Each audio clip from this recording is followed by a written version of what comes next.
Hello. Good evening, everyone, and welcome. The time is 7:45. We're going live at exactly 8 o'clock, and it feels like we haven't done one of these forever. In fact, it's over a month since we did our last webinar. So welcome to everyone. I see we've got about 350 people who've already joined us on Zoom a little earlier, and we've got many more who are watching us this evening on YouTube. So it's a great privilege to welcome you all back this evening. And Michael Krunsdorf, welcome. Haven't seen you in person in a long time. Thanks, Howard. How you been? Yes, still alive and kicking. Looks like you've recovered from your fall. I did my Superman stint and I fought off my my phone snatchers and I came off, I think, third best. Never got close to the phone snatchers, but I made an intricate relationship with a piece of pavement. But my wounds are healing and my hands are healing and I can even type again. It's a miracle. You can't see any scratches. Thank you. I appreciate it. But that's why we brought my favorite doctor online. Dr. Ron Whelan, welcome. Hey, Howard, how are you doing? Good. I seem to spend half my nights talking to you. My apologies. No, geez, what's wrong with that? I was hoping you'd have something better to do. No, not at all. I mean, your input is unbelievably valuable. It sounds like you've had a good day again. I only have good days. So Ron, you are in fact deputizing tonight for Ryan Noach, who I believe became a father again yesterday evening. Yeah, I had a wonderful news yesterday, and it's great news for him. And yeah, father again. He says now that he's older and more mature, he's appreciating it more. I said, I know about older. I'm not sure about more mature. Well, we wish him a huge mazel tov. It's really fantastic that he's become a father again. And I reckon with his absence, we actually got the winning team on board here. Well, I hope so. I got broad shoulders to stand up to. I'm not going to be able to have the breadth of Ryan's shoulders, but we'll try. You know, those are very big shoulders. Ryan spends a lot of time in the gym. So welcome to everyone. Just a reminder to everyone as well that you'll see a number of buttons at the bottom of your screen. And the one button is for chat. So we'd love to know where you are in the world. We'd love to know how your last month has been since last we did one of these webinars. We'd really like to know if you went away and whether you were safe or whether you were a victim of COVID while you're away. So please use the chat button that you see at the bottom of the screen, and we'd really want to hear from you. Also at the bottom of the screen is the Q&A button. So please feel free to use that Q&A button because we'll be monitoring that the entire evening. In fact, Benji Porter, who's just joined us this evening, is going to be looking through all the questions and trying to get as many of these questions answered as quickly as possible. So there's going to be quick fire, short question, short answer. And Benji, you're going to try feed two people questions coming off both YouTube as well as through the Zoom Q&A section. Yeah, Howie. Hi, everyone. We really know that we want to make this as informative and as personal as possible.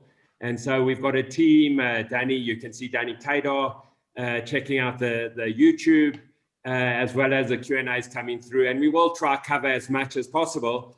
I do think, Howie, I think we have to give a disclaimer that any medical advice that flows from here should be checked with your local doctor. And there are already quite a few questions that are quite personal in terms of personal medical histories and stuff like that. And we'll try to cover what we can. But again, those questions should be covered by your medical professionals.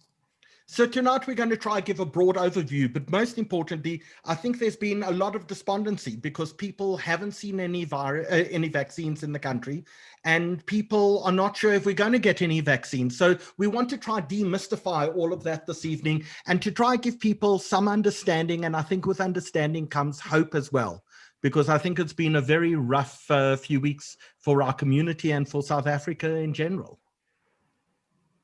So Danny Kadar, welcome back. How are you?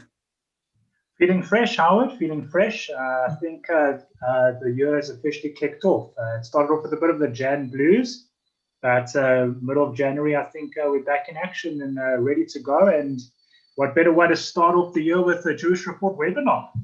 So you will also be monitoring what's happening on YouTube, and you'll be feeding questions from YouTube through to Benji Porter, who will be asking Ron and Barry and everyone else on our panel as many questions as possible. So one of the things I see, Ian, you busy posting questions in the chat section. Please use the Q&A button for questions rather than the chat section. The chat section is for people to complain and talk to each other and just kibitz generally. But any questions that you want answered, please just make sure they either go into the Q&A section of Zoom or alternatively the comment section on YouTube. And between Danny and Benji, they'll make sure that we pose all of those questions, and we're going to try get through as many of them as possible as we can this evening. So Michael, tell me, have you been isolating quite seriously over the last while, or is that something you'd prefer not to comment on in public? No, I haven't been isolated. I haven't really been exposed, so I haven't been isolating. Yeah. Okay, cool. Thanks, and Barry Schoub, welcome. Thank you. Thanks, Howard. Nice to be with you again. Nice to have you back. You're almost as regular on these Zooms as me. I think so somehow. No, we always comment on your study that we see behind you. I think as part of this, we're going to send you through some more cushions to get onto the couch behind you. But you, of course, won the Jewish Achiever Award, Community Service Award this past year. Have we got that certificate up on the wall behind you yet? There it is. That black one in the corner looks very familiar. That one and underneath it is the earlier one. So you're making a habit because you've won the Jewish Achiever Award, Sports Science, Art and Culture Award as well for your work at the NRCD. And that's right. Millwood, yeah, that was 2012, yeah. And of course, you've also won one of our presidential medals. Was it the Order of the Baobab? Which one did we give you? No, the Order of Mapungubwe. Mapungubwe as well. Yeah, and I hope that hangs on the wall as well. I hope there's still room on the wall for presidential medals. They don't give you a certificate. I got a kind of a chain kind of medal kind of thing. And where do you wear that when you go out for dinner in the days when we can go out for dinner? Do you take your medal with you and wear it? I've never ever worn it. Only on the day I got it. That's the only time I've ever worn it. So Benji actually collects medals. So Benji, you've taken them off the wall behind you, but we can see just 2 or 3 over there. How many medals in your collection? Because you're an Ironman, you're a marathon runner, you're a comrades runner. How much metal actually exists on your walls at home? Howie, when you're with Dr. Whelan and Professor Schoub to talk about your own achievements is completely inappropriate. Whatever medals mine are, just because I can take a bit of pain while running or riding, and theirs are so profound that it makes mine seem silly. So yeah, no, it's I did my first comrades in 1994, Howie, which is now a long time ago. And yeah, so it's been a great journey in my life, and I've met wonderful people, but certainly nothing like the order that Barry received, nothing like that medal. And generally they hand it in your hand and tell you to move on because I'm so far near the back. So How many times, Benji? I've done 14 comrades. 14. Yeah, but we can't talk about that. I refuse. Actually, it's so inappropriate compared to all their achievements. No, we're thinking of whether we could just melt down your medals and maybe sell the metal. To fund the vaccine. Yeah. Exactly. So are you talking about Benji's medals, obviously? We're talking about the fact that Barry got a medal from the president, the Order of Mapungubwe, but he's never really worn it out in public. Benji has got walls full of medals, comrades, marathons, Ironmans, half Ironmen, you name it, he's got them, but he thinks it's inappropriate, so he's like removed them out of his background. So Stav, tell me, when you were at Highlands, did they give you any medals? Yeah, the only medals you got at Highlands is for the number of guys in the opposing rugby teams that you beat up. How many teeth you finished a rugby game on? Sorry? How many teeth you finished up on? Exactly. So those were the only medals, I must say. But So- I'll tell you, Barry, in my 5 years that I was at Highlands North, from 78 to 82, 3 of those 5 years, the junior city mayor came from Highlands North. Oh, So really? I remember who they were: Saul Isero, Ivor Katz, and I'm just trying to think when I was in Standard 6. But Was three out of 5. I didn't Not hear Stavros Nicolaou as one of those names, Stav. No. So, Stav, you may remember that when we were in matric, and we were in the same year in matric, King David first team rugby drew with Highlands B team. Alan Cross. Alan Cross, absolutely. But we drew with the B team, and King David was so excited to have drawn with the Highlands B team that we all got the day of school. I remember that well. There was a national day of mourning at Highlands the next day. But Stavros, I heard you're a big Liverpool fan. I heard. I am indeed. We share a love. Good, It's been a hard 30 years, but at least we've had some joy recently. Because I heard you joking the other night about the Man United game, that the better team drew. Benji, before we start, I must just tell you, I had Barry Schmeiser on the line earlier. Right. So Barry says, I'm desperate to understand what's going on with this vaccine story. And Barry, by the way, I mean, that Peter Bruce article was highly mischievous today, right? So I've had it from, I don't know, 100 people have sent it to me. So Barry, so I said, Barry, you One of many. One of many, right?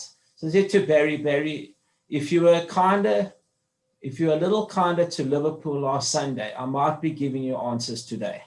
So consider your position.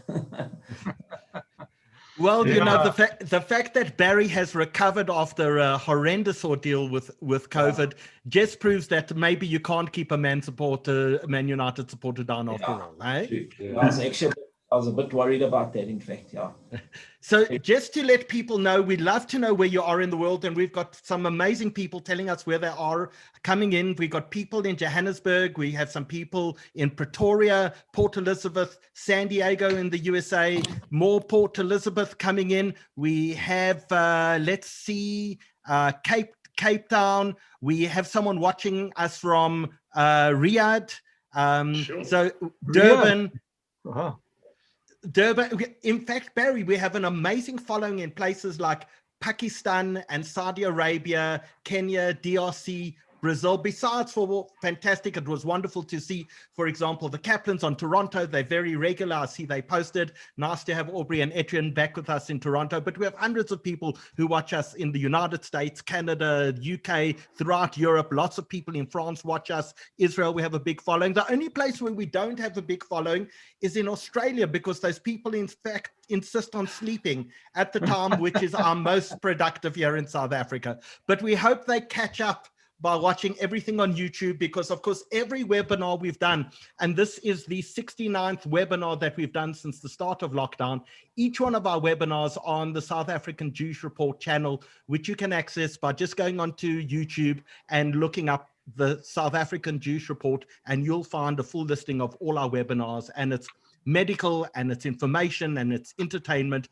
and we've provided just such a broad spectrum of entertainment over the last 69 webinars that we've done. And I think tonight is probably one of the most important ones we've done, because there is so much smoke and mirrors. There's so much mystery. There's so much miscommunication that's happening around the issue of the virus, that we thought we would try cut down as much as we can, get to the basic facts, no nonsense, no blaming, no politics. Let's actually just understand where we are and where South Africa is, and when can people actually honestly expect their vaccine.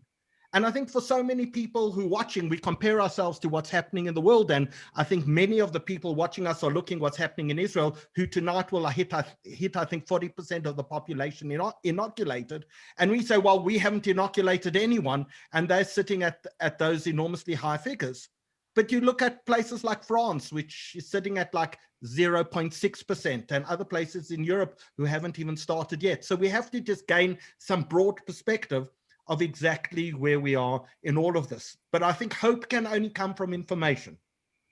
And that is why tonight is so important. And we want to welcome tonight as well the Hellenic community who are joining us, the Portuguese community who are joining us. Many of the patients of the Gauteng GP Collective are joining us this evening as well. We are in fact full completely on Zoom. We have a maximum of 1,000 logins on Zoom, which is about 2,200, 2,300 people. We are full. So if you know anyone who still wants to join us this evening, please join us on our YouTube channel. And if you're watching on YouTube, we ask you, please just like and subscribe our channel, because that just allows us to get information to you so much easier. So we're going to kick off very quickly, Michael, as people join us in the next few minutes. We're going to be talking to you about one of the programs coming up. But before we do, have you all seen the latest edition of the Juice Report? Barry, I don't know if you saw the headline. There was a major wedding that took place in Cape Town. From that, a number of people have landed up in hospital. It was a COVID super spreading event. You can go and read that. It's the lead article in the Juice Report this week. Barry, give some advice to us quickly. Should we be having weddings, bar mitzvahs, engagement parties, birthday parties? Should we be having those events in the middle of a pandemic? Well, good evening, Howard. You know, clearly the short answer to that is obviously no. You can have marriages, but not weddings. And I think there's an important difference. You know, marriage is the religious ceremony. And it's from a Jewish religious point of view, it's difficult to postpone a wedding, or shall I say, postpone a marriage. But we can have a marriage, but not a wedding, because a wedding does turn out to be a super spreading event. And there are many documented cases of, you know, the one which I often quote in my talks, it wasn't a Jewish wedding, it was a non-Jewish wedding, but in America, where a couple from California had a wedding right on the other side of the United States, in the state of Maine, and they had 50 guests, 50 guests, in a restaurant. And the restaurant people were very meticulous. They had their gloves, had a mask, and so on. But the wedding guests, like all other weddings, you know, they started fine, and then as the alcohol flows, the masks come down, the physical distance comes down, so on. And there was one person, one index case, who came to the wedding, and he spread to 177 people. The wedding guests and also people outside. 7 people died, and a number were quite ill. Some were in hospital and so on. So this is the kind of environment, the kind of situation, a super spreading event, because people are close together, because it's the kind of nature of a wedding, the dancing, etc., leads to viruses being spread between people. So yes, a marriage, yes, the chuppah, yes, the religious ceremony, yes, but that's where it should end. And you shouldn't have the kind of festivities afterwards. So Barry, that's good advice, but it also applies to people's birthday parties. It's not just an issue of weddings. It should have applied to people's New Year's Day parties as well. It is the principle that when we gather together in crowds, number one, it's illegal. We are not permitted social events. And number two, people get hurt. Correct, exactly. I think it's all those festivities, all those what you call congregate settings. People come together, close together, and particularly where it's indoors, there's poor ventilation. That's the recipe for an explosive outbreak, for what we call a super spreading event. And that's why, in fact, it is part of the street. It's probably illegal to have these functions now. But I think also caution should be carried forward not to have these large functions, and particularly not to have them indoors, and to keep that physical distance. Great. So you can read that, in fact, on the front cover of the Juice Report this week. Please pick up a copy if you're going to Woolworths or Spar or Checkers or Pick and Pay or the hypermarket or Exclusive Books or your local garage shop. You'll find a copy of the Juice Report there. And we also want to announce that, in fact, we have a new website. So please go on to www.sajr.co.za. You can go and download the full edition of the website there, of the newsletter there, or alternatively, you can go on to each individual article as well. So that's now up. It's easy to read. It's also mobile friendly. So please take some time, go have a look. We've got an amazing edition this week. please go and have a look at all of those. And so, Michael, just before we begin, let's look at a very short video of an event that you have coming up on the 27th of January. Danny, if you could play that video for us, please.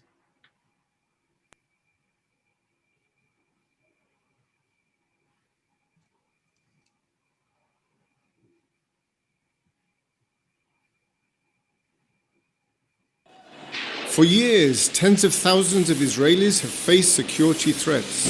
כמה זמן התראה יש להם? בין 10 ל-15 שניות.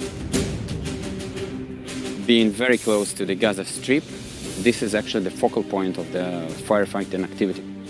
We're taking on a virtual trip to the area surrounding the Gaza Strip in an attempt to feel in part what they experience. Be relaxed. To hear the voices. In non-normal situation, we determined to live a normal life. To understand what motivates them to stay here. קודם כל ציונות. זה מתחיל. באנו פה להפריח את השממה, פשוטו כמשמעו. We will see how the KKL-JNF have come to their help with security projects, water, agriculture, historical sites, communities, and much more. קק"ל עושים פה עבודה מדהימה, רק שאפו אני יכול להגיד עליהם. What happened to us in the last 15 years here is a real miracle. Since you cannot be with us here today, we have decided to bring Israel to you. I am Brian Shapiro. Let's have a good time. Follow me.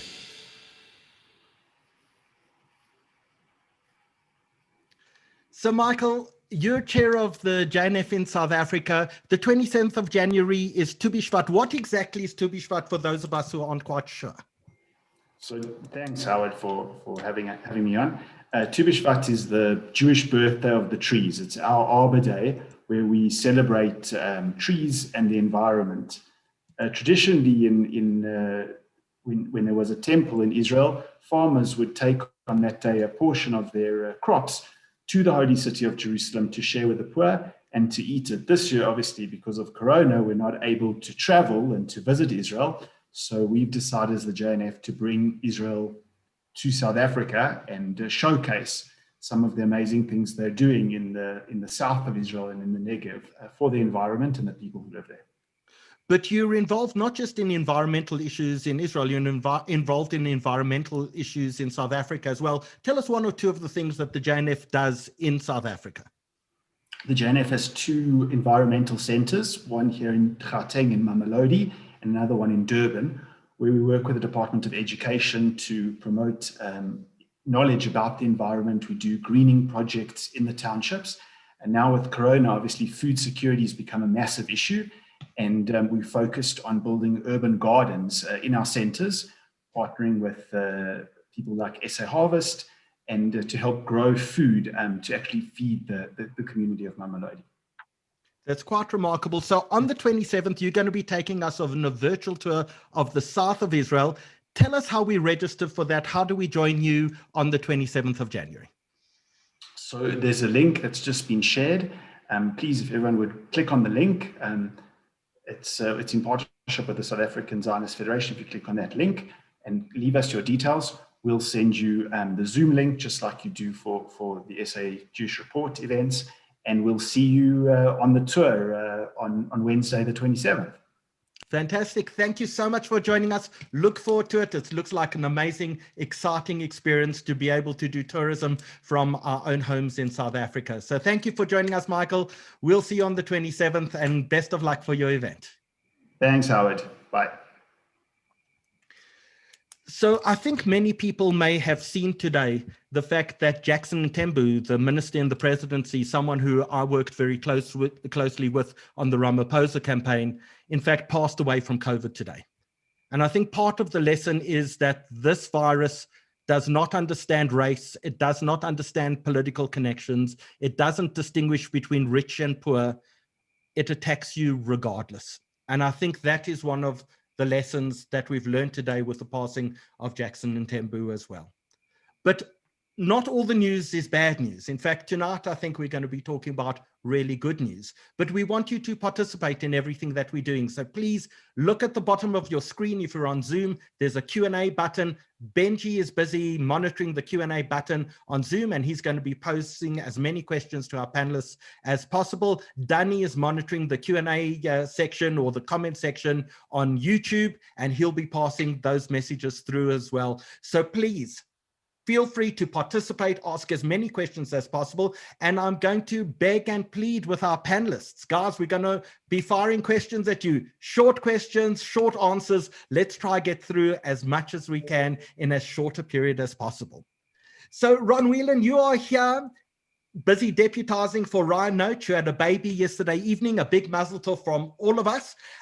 You are the person at Discovery responsible for vaccines and COVID information. So it's a great privilege to welcome you this evening. So tell us, where do we actually stand as a nation with COVID at the moment? Well, firstly, thank you for having us. You're much appreciated, and you're delighted to be standing in for Ryan. As you rightly mentioned, you had a little baby boy yesterday. So congrats to Ryan and Rad. As I said to you, it's broad shoulders to fill. Ryan's a big guy, and we've got a commanding character. So hopefully you can stand in with pride. I think Howard, just to take a quick gap at the beginning to say thank you to the Jewish community and the community at large. We've had enormous support over the last 9 months already, 10 months already. And now with the vaccine initiative, I get calls on a daily basis offering a range of support, cooler boxes, property, supply chain and logistics. So just wanted to do a quick reach out to you as we get going on that. Insofar COVID, I think well, hopefully there's some good news on the horizon. So for the last 2 weeks or so, we've seen a declining infection, not only in the Discovery base, but also the national base. And we've seen declining infections across all of the provinces. So in fact, nationally, we're 37% down on peak infections now, which is great. So we peaked at about 19,000 infections a day on a 7-day moving average. We're now down to about 13,000 infections on a 7-day moving average. And we're seeing a mirror picture happen in Discovery as well. So Discovery is tracking against the national stats. The second piece of good news is over the last week or so, we've seen declining daily hospital admissions across the Discovery base. So we peaked at about 500 hospital admissions a day. We're now down to 400 hospital admissions a day. It's still an extraordinarily high number, but at least it looks like it's on the downturn. So those are pieces of good news, and hopefully this is sustainable. As you well know, in Europe and the UK, infections went down and then they went back up again. So we've got to watch this quite closely. And then, of course, we're seeing reductions in the positivity rate. I call it the Fauci number. So you'll know the Anthony Fauci out of the US. One of the numbers he's been tracking since the beginning is positivity rate, or the pickup rates, the number of positive cases that you pick up on testing. And our positivity rate has dropped from about 31% to 27%. And we're seeing a drop in positivity rates across the Discovery base as well. So fingers crossed, it's good news, and hopefully we have a steep downward decline as we saw in wave 1, and a sustained downward decline, and then hopefully able to mitigate a third wave risk. So just to explain that positivity rate, that's the percentage of tests that people go for that come back as COVID positive.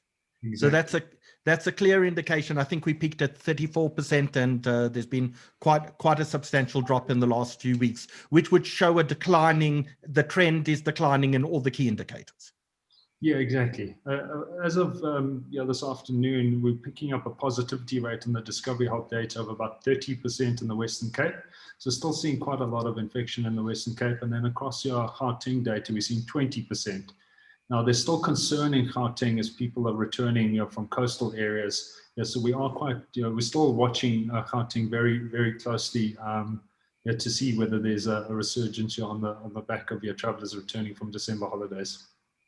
And with regard to ICU beds and beds in hospitals, is it still as much of an issue as it was a week ago? We had a very rough December, and particularly the week between Christmas and New Year. We spent lots of time on the phone trying to organize your hospital beds. We had to airlift patients out of certain coastal towns. It was tough going. The good news on that is, as far as we know, no Discovery Health member went without a hospital bed. Everyone who needed a hospital bed or an ICU bed or a ventilator got an ICU bed and a ventilator. And as I mentioned, admissions are now down from 500 to 400. As of yesterday, we have 2,500 Discovery Health members still in hospital. So we still have a very high number of members in hospital. Of those 2,500 in hospital, roughly 700 are in ICU, and of the 700 in ICU, 400 are on ventilators. So just to give you a sense on what the cascade looks like, we watch these numbers on a daily basis. We track all of the members in ICU and ventilators, seeing how we can support around any recovery. So it's still a lot of pressure across all provinces, particularly KZN, Gauteng, Tshwane in particular. So please, you got to stay safe, or rather try and avoid infection and stay out of hospital. So, Ron, I'd like to ask this question to both you and Barry. But when you listen to people like Professor Anton Myburg talking, he said, I'm seeing more serious patients coming in the second wave. And I think on the Gauteng GP forum last night, there was a similar indication from the doctors on that the second wave seems to be making people sicker than the first wave. But when you listen to Professor Salim Abdul Karim, he says, no, it's more infectious, but it's not more dangerous. What is the Discovery data showing us? Yeah, I mean, we've been watching this quite closely over the last few weeks, particularly with the emergence of the new variant. And as you would have seen from the public sector data, particularly a study out of the Western Cape, the mortality data in hospitals, public hospitals in the Western Cape, looks around about the same as what it was in wave one. So it would suggest that you're not seeing worse outcomes. And in fact, when we look at the Discovery mortality data, so if you look at your deaths in hospital over comparing wave one to wave two, it's almost identical. So we're not seeing worse outcomes. We're also, so what we also track then is length of stays and complexity of stays, and we're not seeing material differences between wave one and wave two. Anecdotally, we have heard that there's more severe infections, but certainly the numbers are not at this stage pointing in that direction. But at the same time, we're not quite through wave two yet either. So there's still data that's coming in, and we'll be able to give you a better view on that in the next 2 weeks or so. Professor Barry Schoub, you head the Ministerial Advisory Council on Vaccines. You're also the founder of the National Institute of Communicable Diseases. You've been on many of our webinars before. Barry, welcome. Lovely to see you again. What is your sense about the severity of the second wave? Yeah, I think Ronald was absolutely correct. I mean, the kind of national data is exactly as he says. There is two main, or three actually, epidemiological centers looking at the data nationally. And they've compared the national data, both public and private. There's a system called DATCOV, which is run by the NICD, and that tracks hospital admissions. But it's wider, but the actual epidemiological are wider than that. And exactly as Ronald said, the kind of national data seems to kind of point that there isn't a greater severity in the second wave than the first wave. And this has been looked at very intensively because the second wave is to us very significantly driven by the new variant. So we really want to answer, well, that's one of the four questions that we want to answer. Is the new variant causing more severe disease? Now, is it more infectious? Is it going to escape the vaccine? Is it going to escape post-infection? But the one we're looking at, is it more severe? And when you look at many parameters, hospital admissions, ventilator use, mortality, et cetera, it doesn't seem to bear out that there is a difference. I think I'm also hearing a lot of anecdotal evidence, a lot of anecdotal reports, I should say, from clinicians who kind of feel that it is more severe. They also feel that they're seeing more younger patients. I think the younger patients may well be, partly due to the kind of human behavioral element, that there is a kind of a greater spread maybe amongst the younger patients, and that's why it may be picked up clinically. But I think when you look at it horizontally, holistically, then you actually don't see any material difference. So this new variant doesn't seem to cause more severe disease, and the second wave doesn't seem. obviously there are much more people involved in the second wave. It is a more extensive, there's a higher peaks and so on. And then I think spills over into what's being seen clinically in terms of severe infections, maybe also seeing young people, because a lot of the clinicians are telling me they're seeing young people without comorbidities, people in their 20s and 30s with severe disease and sometimes dying, which they said they didn't see nearly as much in the first wave. But I'm wondering how much of that is actually human behavioral element as well. I can amplify that if you want to as well. Barry, just before Benji's going to come in with some of the questions from the audience in 1 second, what do we know, just before he asks, what do we know about people who had COVID maybe in the first wave or previously and them being infected again? Is this a common thing or is that the exception? That's an excellent question. There is a lady, a colleague of mine, Professor Kaleka in Solano, who's actually looking exactly at that. She's now collected, I think it's actually in the thousands, I think it's about 2,000 now cases, where there's a report, they've had the first infection, there's at least a 90-day interval, and then they're ill again and they test positive. Now you've got to investigate, is this a relapse or is it a second infection? And the way you do that, you've got to do an actual characterization of the virus from the first to the second to see are there different strains. And of course, the very big question, the $64,000 question, is the second virus a new variant, which is escaping the immunity from the first virus? That's, of course, a very, very important question. In other words, if you're infected, are you protected from your immunity from your first infection from getting infected with a variant and a second infection? This is all research underway. Certainly anecdotal, to answer your question, Howie, anecdotally, there are certainly many cases being reported. Proven-wise, in the world literature, where they've actually analyzed the viruses, they're relatively few. So this is still research which is going on. I think it would be very, very surprising if you don't get second infections to some significant extent. Maybe just to come in there, how we just to Prof. Schoub will probably not remember me from med school. I was a youngster back then, and he was a youngster back then. Yeah, so I've respected him for many, many years. Too many faces in front of me. Too many faces. Exactly. Yeah. We actually there's some hot data off the press. So we ran some numbers this morning, similar to the numbers that Barry talks about, where we looked at exactly as Barry describes. We looked at Discovery members who tested positive with a 90-day interval, so tested positive in a prior 90 days before their most recent test.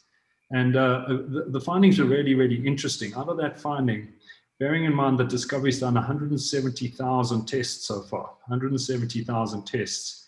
Out of the 170,000 tests, we found 600 that had sequential positivity with a 90-day interval. So 600 out of 170,000 is about 0.3%. So it's about 3 out of 1,000 that we're seeing on the Discovery data.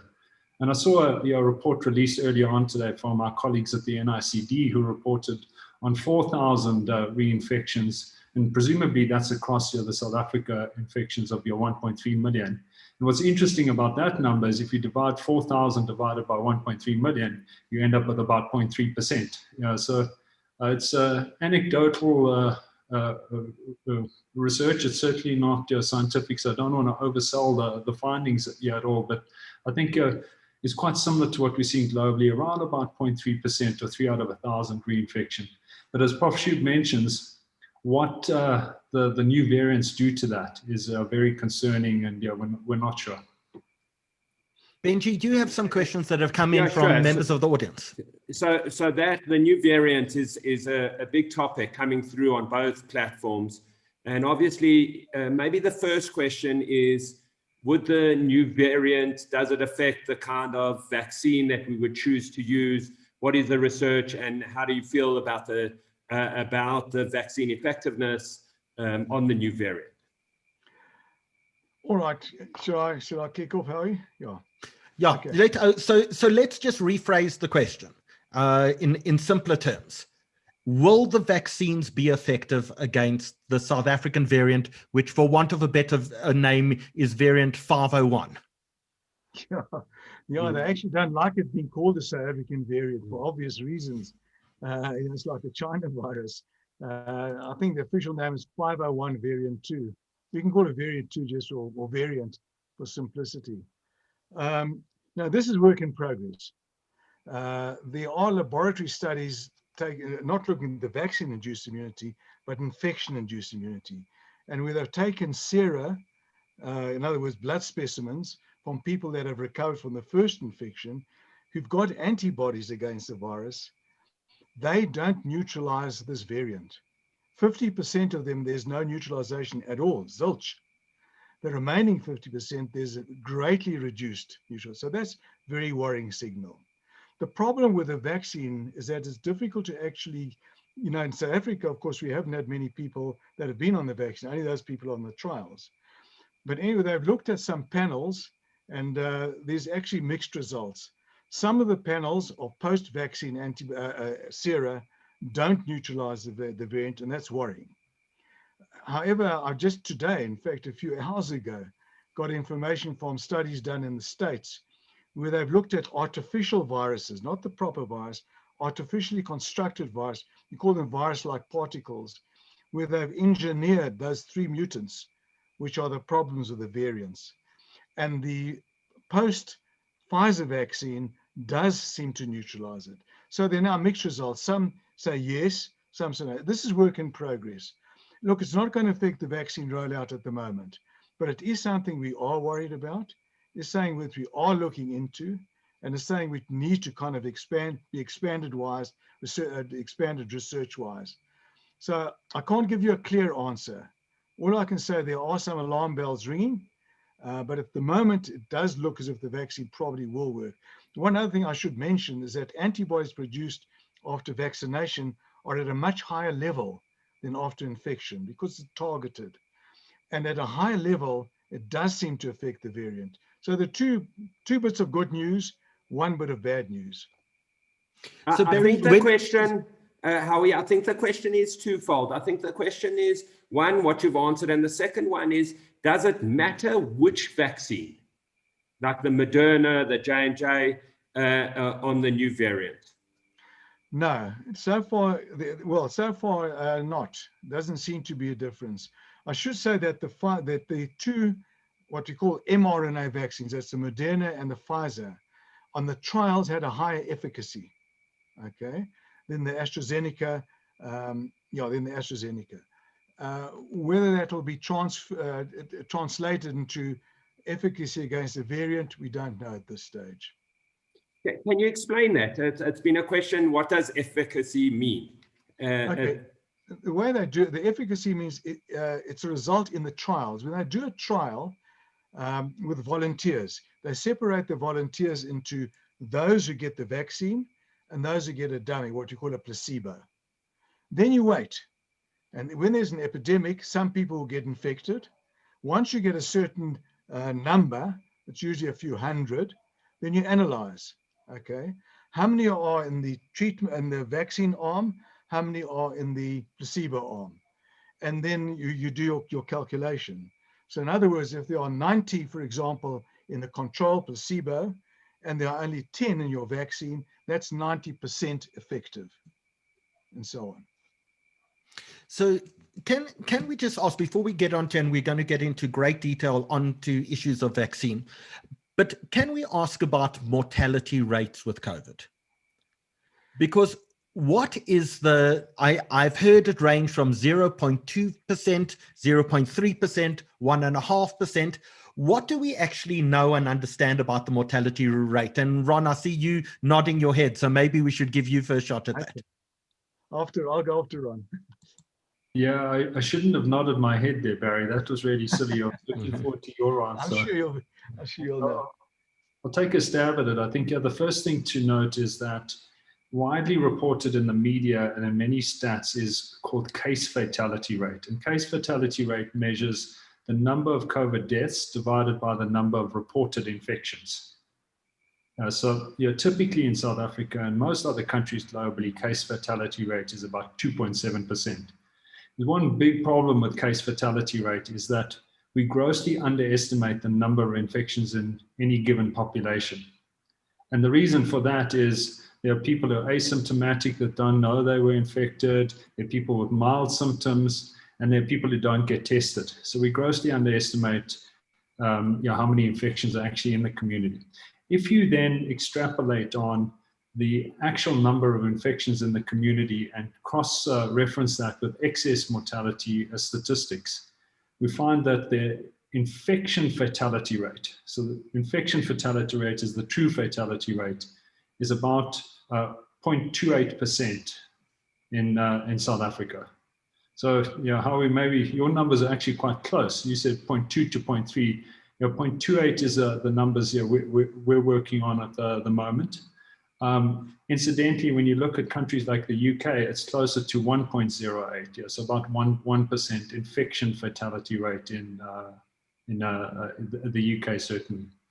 So, Ron, if we're correct and that mortality rate is in fact at 0.28%, and looking at the number of excess deaths that we've had in South Africa since the start, which looks at about 86,000 at the moment, that would potentially mean, if you're correct, that in fact about 20 million South Africans have in fact already been infected. Yeah, exactly. So in fact, our latest actuarial projection suggests 40% of the population, just short of 40% of the population is likely to have had COVID in South Africa, which would put the number at around about 24 million people have already been infected. Those are the latest numbers when we use infection fatality rate, which cross-reference that with statistics globally, and cross-reference that with excess mortality. I think maybe just to highlight on excess mortality, just to demonstrate the severity of the epidemic. Excess mortality is the measure of the difference between prior year's mortality and this year's mortality.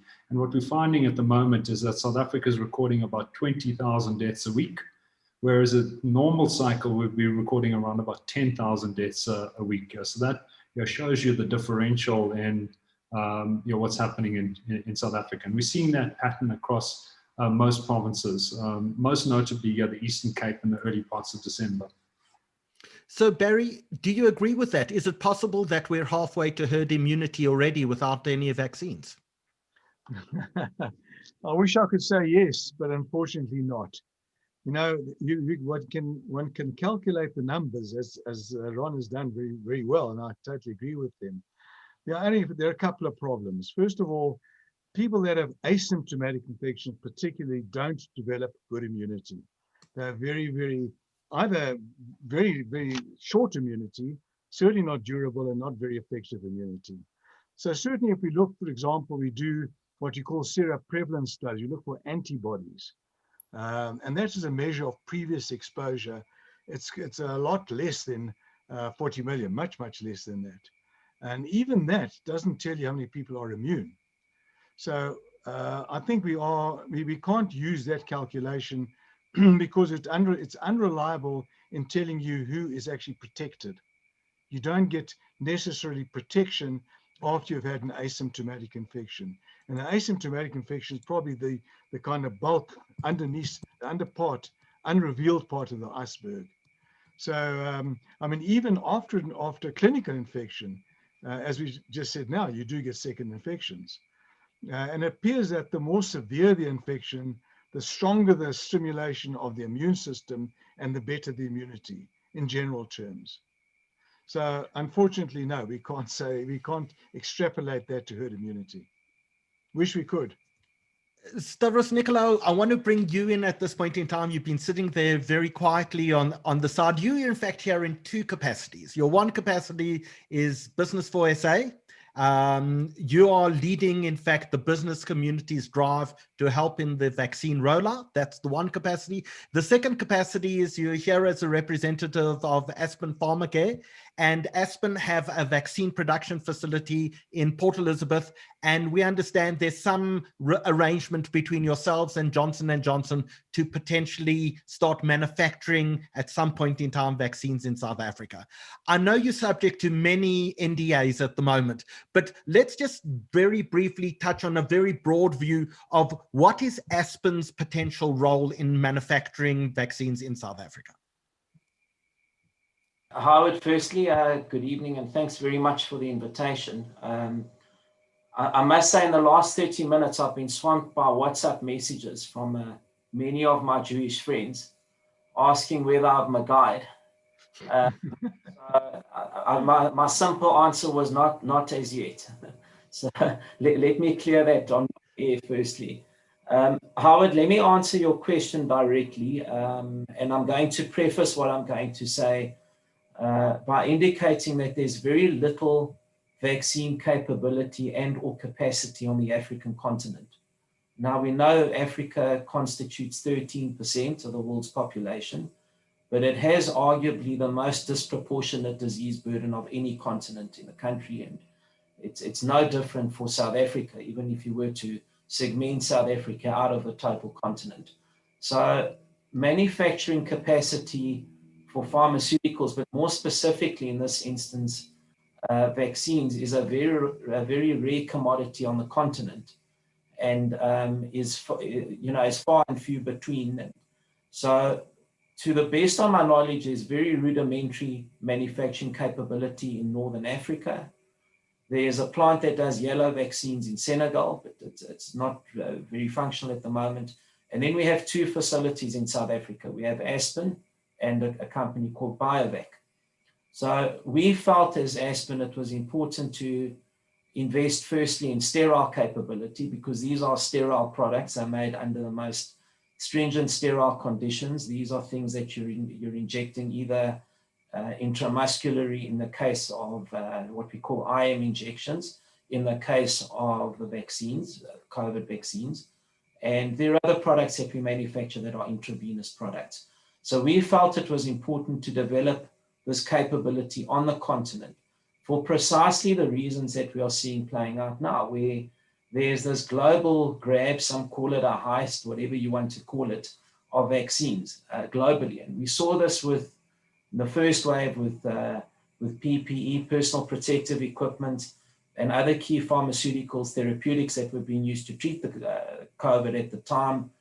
We saw this, and that's why we felt as Aspen we needed to repurpose where we could some of our capacity into COVID vaccine manufacturing. Now, what does that mean? I just think for all the viewers on this webinar this evening, in very simple terms, you have an active ingredient, which is the active substance that causes the efficacy that Prof. Barry Schoub spoke about.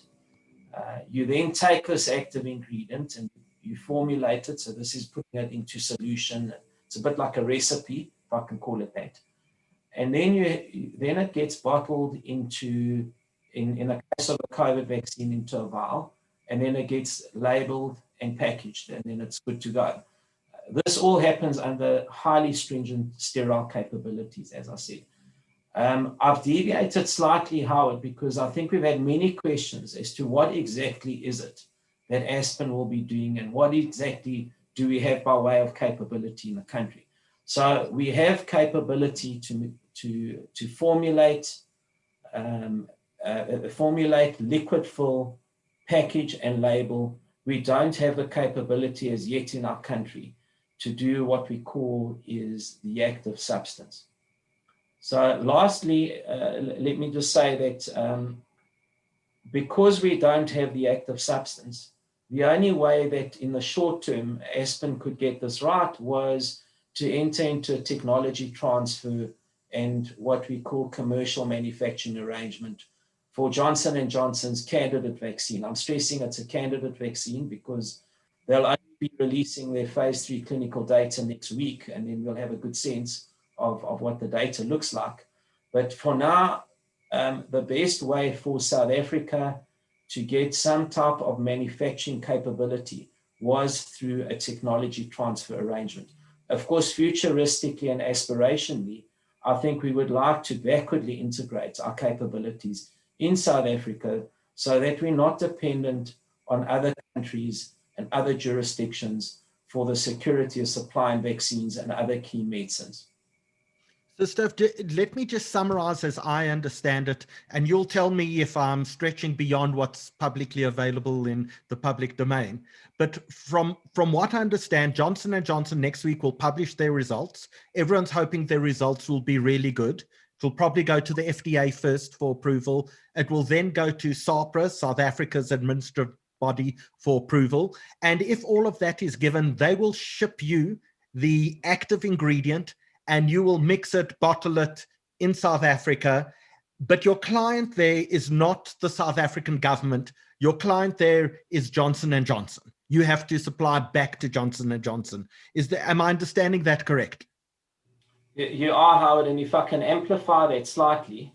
So given the immediacy of the situation and its urgency, Johnson & Johnson has decided to do its clinical data, its studies, in parallel to setting up manufacturing capabilities. So as not to waste time. I mean, so there has been an element of risk in terms of time scheduling, but it's a calculated risk. So what I mean by that is, whilst they're conducting these phase 3 trials, they've also started carrying out technology transfer arrangements with would-be contract manufacturing partners around the world. And I understand they've got 4 of those partners. Aspen happens to be one of those 4. So this is a parallel process. We have already, and I think this is public knowledge. I've got to be cautious in terms of what I can and can't say here, but I think it's public knowledge that we have already commenced the technology transfer process. The next step would be to produce validation batches in parallel again. Supposing the data looks good in phase 3, it would be done in parallel with filing with the various drug regulatory agencies around the world. As you mentioned, the FDA, and including our very own SAHPRA here in South Africa. And there are mutual recognition dispensations that have been put in place between SAHPRA and other stringent drug regulatory agencies globally, which will allow a free flow of data between the 2 agencies or 1 or more agencies. So this is all happening in parallel so that we save as much time as possible.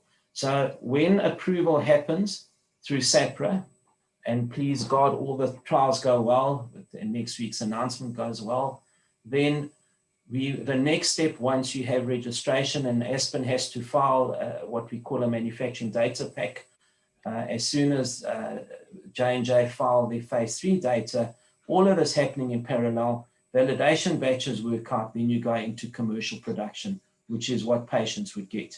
And of course, as you've pointed out, we are contract manufacturing for Johnson & Johnson.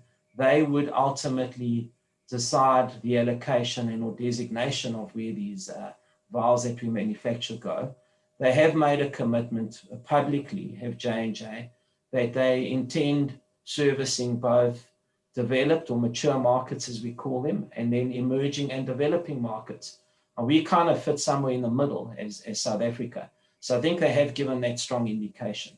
But in conclusion, and lastly, I think what is exceedingly important for our country is the fact that Johnson & Johnson have selected a South African company to do this speaks volumes for the confidence they have in both our scientific capability, our technical capabilities, and also speaks volumes around both the medical and scientific fraternity in our country. Because many people are saying, well, you know, we enjoyed a very high status previously.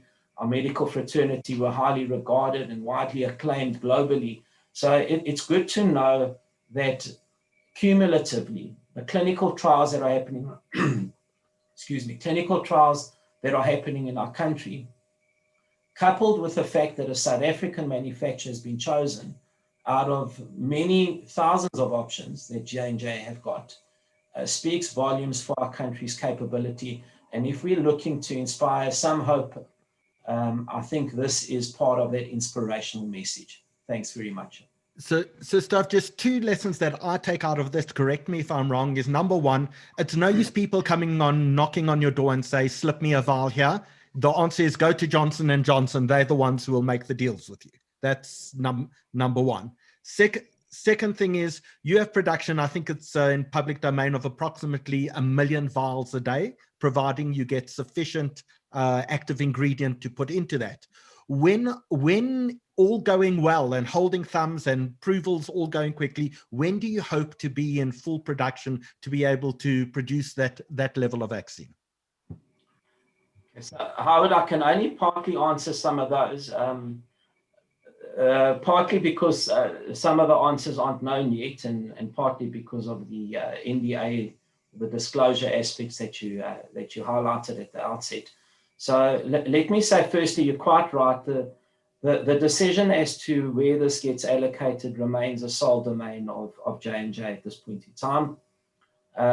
Secondly, we've indicated publicly that at present, our capacity is 300 million doses. That's the capacity. I'm not saying that's what we've committed to manufacture for and on behalf of J&J or any other entity for that matter. I'm merely highlighting what our capacity is at this point in time. It's up to 300 million doses. And lastly, in terms of the time scheduling, J&J themselves have gone public on this and said that they would be looking at some time in Q2 is what they've indicated. I think those are the best estimates that we can provide right now. And of course, we're largely at the whim of Johnson & Johnson in terms of communicating the timelines eventually. Thanks. Benji, you will remember, just before you ask your questions, that on Mandela Day, we hosted Judge Albie Sachs as one of our guests on Mandela Day, talking about his memories of Madiba. And one of the things that he said to us was the issue of vaccines and COVID will be one of the great moral dilemmas of our generation. It's about a 1-minute clip. I'd love if Danny just shows us that clip, and then I'd love you to ask some of the additional questions that are coming in from the audience.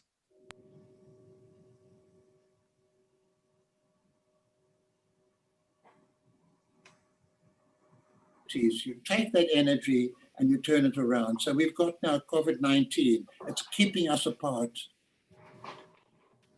It's attacking everybody. Build unity out of that. When the vaccine comes, that's going to be a huge test for humanity. Will it be provided in what I call the spirit of Mandela and Tambo and Chief Lutuli and all the others who contributed? Will it be available for everybody, or will it be appropriated by some pharmaceutical company, a president of a certain country fighting for his nation to be the first? These are tests of our humanity, of our universality, of our Ubuntu. You know, Howie, when we watched that, I remember when we were hosting that, we were both so moved. And I think how prophetic it was is quite amazing. I can see you, Prof. Schoub, quite moved by that. But he certainly hit the nail on the head there. Well, Howie, can I just maybe make a bit of a comment there? Because, you know, I went on a program called Hard Talk. You know, it's a BBC very searching program. And, as you know, Howard, Stephen Saka. Stephen Saka, yeah. Stephen Saka is quite a searching, probing interviewer. And he tried to kind of corner me where to blame. And Stavros might not like what I'm going to say, so maybe it's good that his camera's off. I really think that vaccines are not your regular commodities. Vaccines should not be driven by market forces, because I think this is what the problem is. The problem is that you get disequity. It fights equitable distribution of an essential commodity. And it's not just humanitarian, it's actually practicalities. Because if you have a part of the world, even if it's the poorest part of the world, where the virus is still circulating, that's a danger to the wealthiest part of the world, because that virus will then spread to there. And not only that, if the virus is actually circulating somewhere in the world, that's when it's going to pick up these mutations and endanger other countries. And it's a global village. These viruses don't remain confined. They will spread. Our variant 2 will spread as well. It's now in 10 countries. It'll spread globally eventually. And vaccines are something which should not, it's not like potatoes or baked beans. It's, I think what could govern it are the regulatory authorities of the world. They need to get together to ensure that they will regulate vaccines to the extent that it's equitably distributed throughout the world. Because all countries, poor countries, middle countries, and rich countries need to have equal access to vaccines. What we have now with the wealthy countries is that they've pre-bought vaccines 3 or 4 or 5 times the number of the individuals. It's actually grotesque what has actually happened. But I think it may be a lesson for humanity. I think what Judge Albie Sachs said kind of rings so absolutely true. We were so moved by it. And just moving back to you, Stavros. Firstly, I was on that B4SA meeting, and I was so moved by the way business is coming together, and really inspired by what you're doing. And just thank you so much for being such a patriot and such a South African who just cares about everyone. And it was really moving to see South Africa business organizing themselves. And we're going to get to that. Just to the Johnson & Johnson, a lot of the questions around, have you got any insight on the effectiveness, or is that what we're waiting for next week? And the second question is, do you know whether it's going to be a single dose vaccine still, and still being able to be stored at more reasonable temperatures and things like that? Maybe you can talk us through that. Benji, thanks. Those are great questions. I think firstly, as Prof. Schoub indicated, these clinical trials are what we call randomized double-blind studies. So we don't have any insights as to the results as yet, because one would have to unblind these studies first before you get a sense of what the results are looking like. Now, I'm sure that Johnson & Johnson have received these results and are preparing for next week's announcement, or at the very least they're saying it's next week. So I don't have any insights. I very much doubt anyone else does on this panel or outside this panel, for precisely the reason that these are independent studies and they do require you to blind part of the the subjects that are in the trial, and then the others actually receive the vaccine, and you don't know who's receiving placebo, who's receiving the actual vaccine. So we all look forward with great anticipation to next week's results. The second thing is, I do want to comment very briefly on what Barry's just said, and I actually tend to agree with him that you cannot have an uneven distribution of vaccines. Why do I say this? And I know we're all great believers, or most of us in market forces. It is a bit different with a global pandemic, because we're going to go through various waves. We're going to see a third, probably a fourth wave. And the Spanish flu pandemic of 1918, it shouldn't be called the Spanish flu. There's a misnomer around the Spanish aspect of it, but be that as it may, they went through 4 different waves. So it's going to be no different here. So if we have an uneven distribution of vaccination, you can never achieve true global herd immunity or population immunity, the epidemiological endpoint of the pandemic. So it is important that you have a balanced out and even distribution, because that's the only way of really getting a pandemic to fizzle out. When everyone is vaccinated, you achieve true global immunity. I think there was a third question, Benji, just remind me. No, just whether you have, and it maybe falls into the testing data that's going to come out later, but if you've got any insight whether it's still going to be 1 dose vaccine, or the storage, the coolage that. Okay, those are 2 very important questions as well. The first is that the indications are that it will be a single versus dual dosing, as is the case with the others. So let me put this simplistically. There are what we know, 3 vaccines, COVID vaccines that are available right now as we speak. That's Pfizer, AstraZeneca / Serum Institute, and is the third one. Those are the 3 that are available. The rest of them are candidate vaccines. Some are imminent, as we discussed earlier. And the 3 that are presently available, 3 that are indicated, all require dual dosing. And that means you take 1 dose and then you space out the next dose, called a booster dose, as we call it. The J&J one, the indications right now are that it will be a single dose as opposed to dual dosing. This is very important because it cuts down on many of the challenges, particularly on the African continent. We know that Africa is the most geographically dispersed and diverse continent of any significant logistic challenges. Those challenges amplify when you have to distribute products under stringent cold chain management conditions. So the application of a single dose has immense benefits, including what I've just said, but other things such as compliance issues. Are patients going to arrive for the second vaccine? Does it complicate things? It certainly adds to the cost, and the cost is not just the cost of the vaccine. It's the cost of moving the vaccine around. It's the cost, some of the insurance aspects, the time where you're going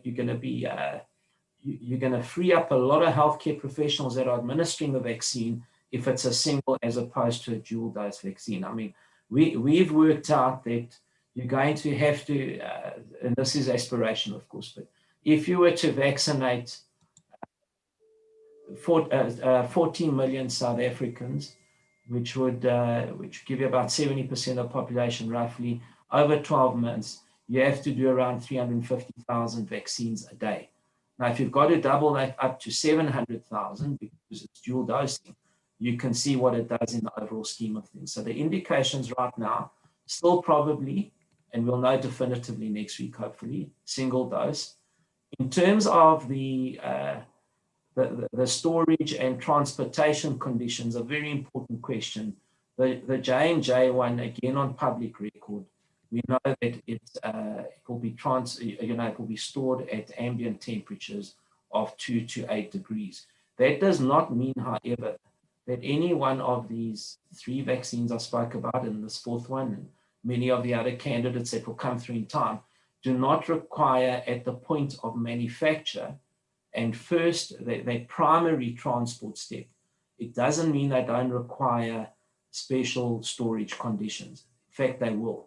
So it's a very complex process. And if you have a single dose, it certainly reduces the complexity quite significantly. So I want to ask some very specific questions to Barry and to Ron, because the president announced the other day that we have now secured, I think, 20 million doses, is it? Barry, where are these doses coming from? What doses are they? Okay, well, we know about the 1.5 million doses, the 1 million doses coming this month, and I understand that they have landed, and that 500,000 doses by the end of next month. Then there is a tranche which is coming from COVAX. I don't know if you've heard of COVAX or should I explain it? Sure. No, I think people know it's the communal distribution system that we subscribe to as a nation. Yeah. Okay. Well, that's pooled procurement mechanism. Yeah, that as I understand is about 12 million doses. The African Union that the president, in fact, is the chair of, will get another 12 million. There's 270 million doses have been committed to the African continent, and will be distributed proportional to the population. So our allocation will be about 12 million. And then Stavros can correct me, but my understanding there's a commitment from J&J of 9 million. I'm sure I'm not disclosing things I oughtn't to disclose because I think it's been in the public domain. And that comes to, I think, about 34 million doses. Barry, then I think I'm missing something. I've got 9 million from J&J, 12 million from COVAX, and 1.5 from AstraZeneca. I'm about 10 million short there. No, 12 million from the African Union. Oh, 12 million in addition to COVAX. Yeah. In addition to COVID. Okay.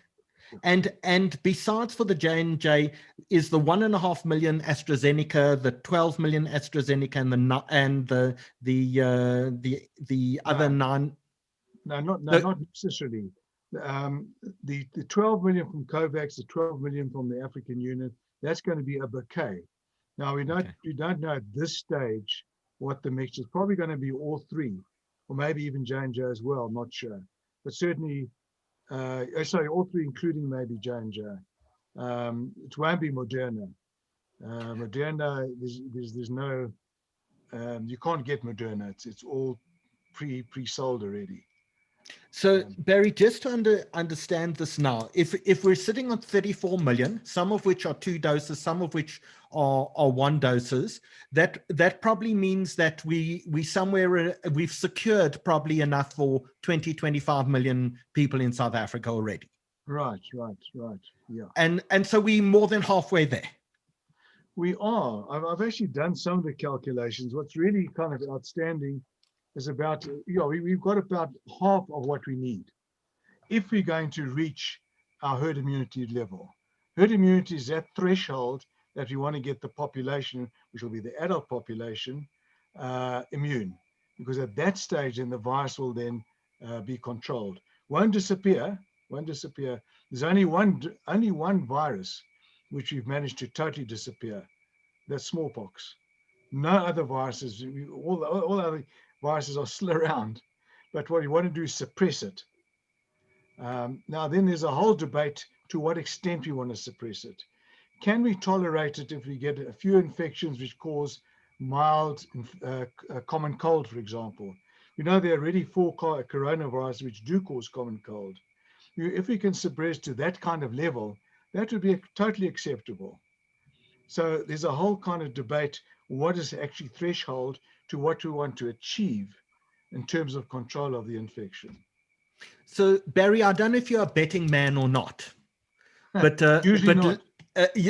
Let's try put you on the spot now. Medical workers, frontline medical workers, when are they going to receive their first doses? Early next month is my guess. Early February. Again, I'm not responsible. I must stress that. I think Ron has some insight and Stav has some insight into that. But your understanding, by early February, we're going to start vaccinating our healthcare workers. My understanding, correct. Okay, now I'm asking you to a betting man. If I'm above age 70 in South Africa, when do you think I'm going to start seeing doses allocated to me? I think that, in other words, that's our group 2. The group two. Group 1 is the healthcare workers. I think we'd probably start, and I'm guessing, and I don't take responsibility, probably towards the end of the first quarter. We would start that phase.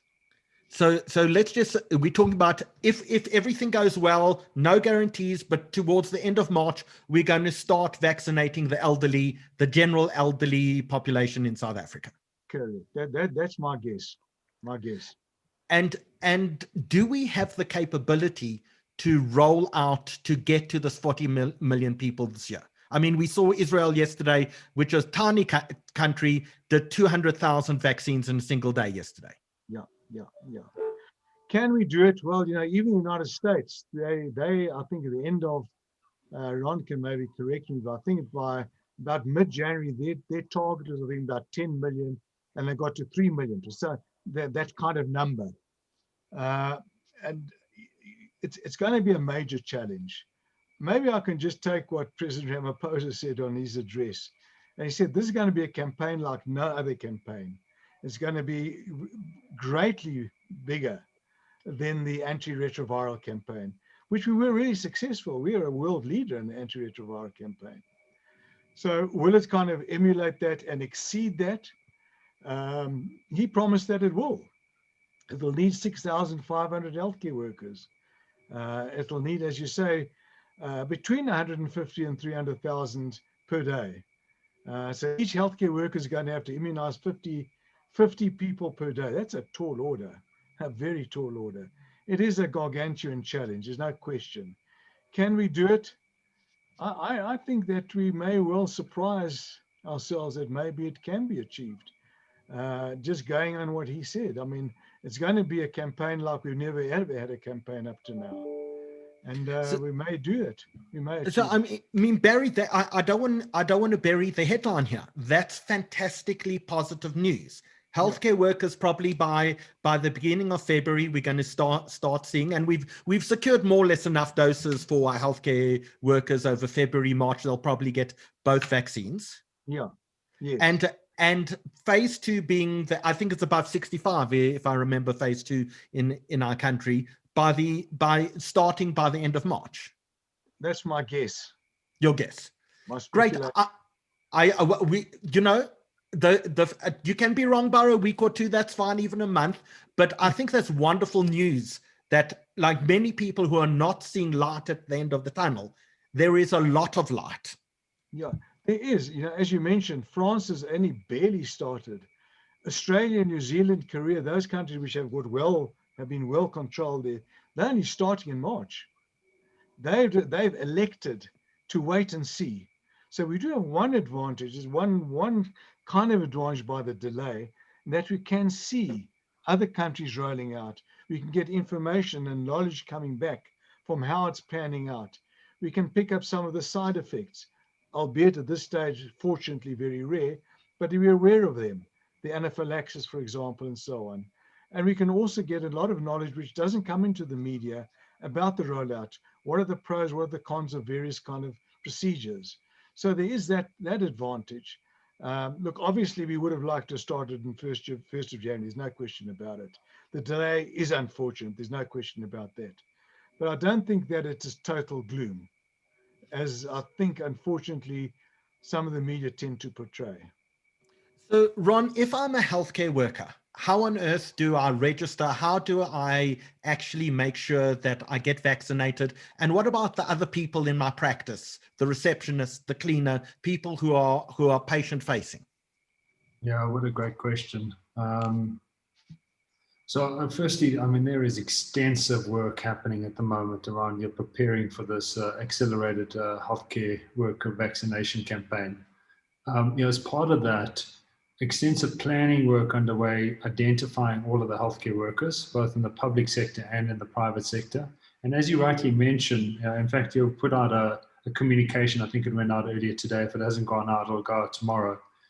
Requesting doctors to submit their names together with all of the workers in their practice, so receptionists, nurses, physios, cleaners, anyone that's in that practice, submit the names onto a database so that we're able to pull these things into a database. We're then able to plan how much stock goes to the different locations. So that work is underway, assimilating this database. There'll be then communication that goes out around specific vaccination schedules.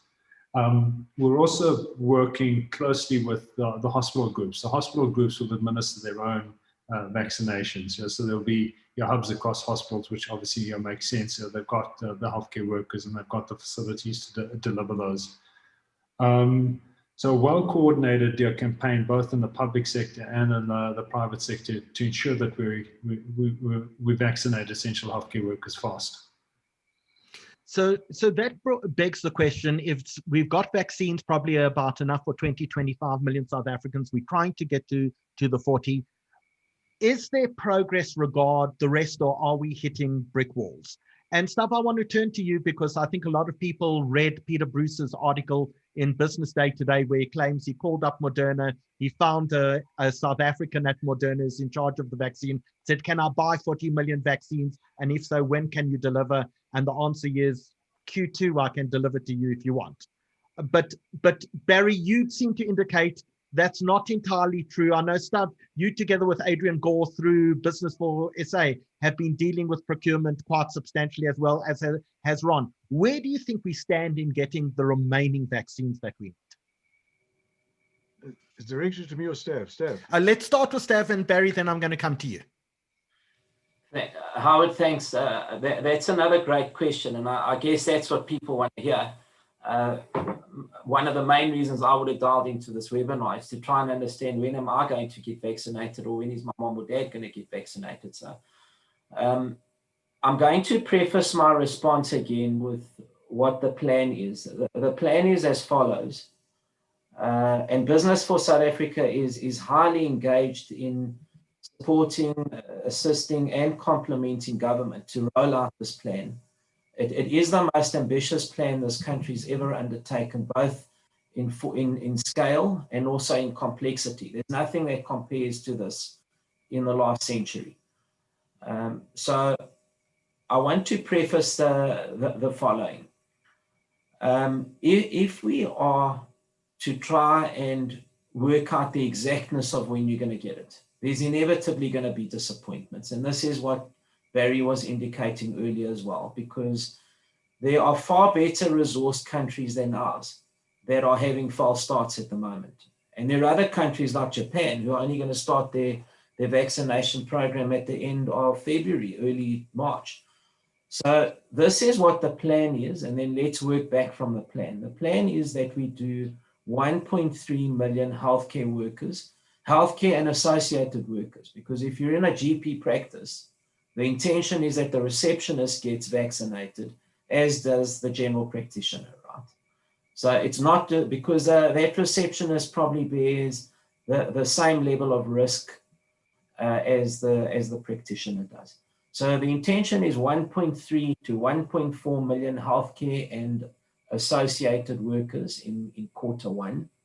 Then we move to quarter two. Then we move to phase two, as Barry indicated, and those are your elderly and patients that have various degrees and or states of comorbidity, and they number roughly around 21 million.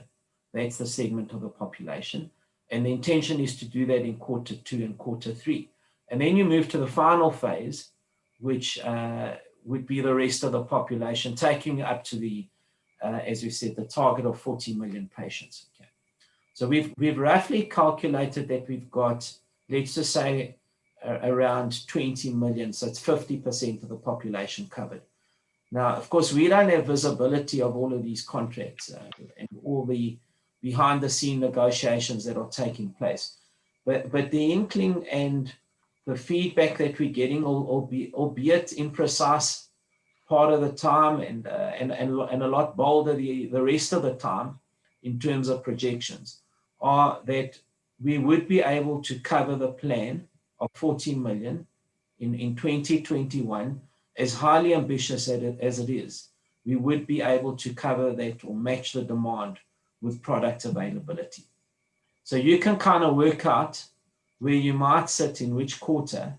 So if you're a fit 18-year-old or 19-year-old like my son is, then you'll work out what quarter you're likely to be in. What we've got to ensure is that we manage the supply and meet the demand. But also, more importantly, there's nothing worse than sitting with stock and you don't roll it out timelessly. So we've got to appreciate the complexity of the challenge here. And that is why we require every single sector of society, whether it's business, whether it's civil society, whether it's NGOs, every single South African is going to have to put shoulder to the wheel here. There can be no exception. And I believe if we do that, we've done it with other challenges, maybe not of this magnitude, but I think we're quite a remarkable country at times. I think when the chips are really down, as they are now, I can think of nothing more important than resolving this vaccine issue for the country. I honestly cannot think of a bigger priority right now. If we get everyone rallying behind a common purpose and a clear direction, then I think we can roll out this vaccine and we can probably roll it out timelessly. So you can work out kind of what quarter you'll fit into, and there will be some overspill into quarter one of 2022. So, Staff, are we going to ask us some?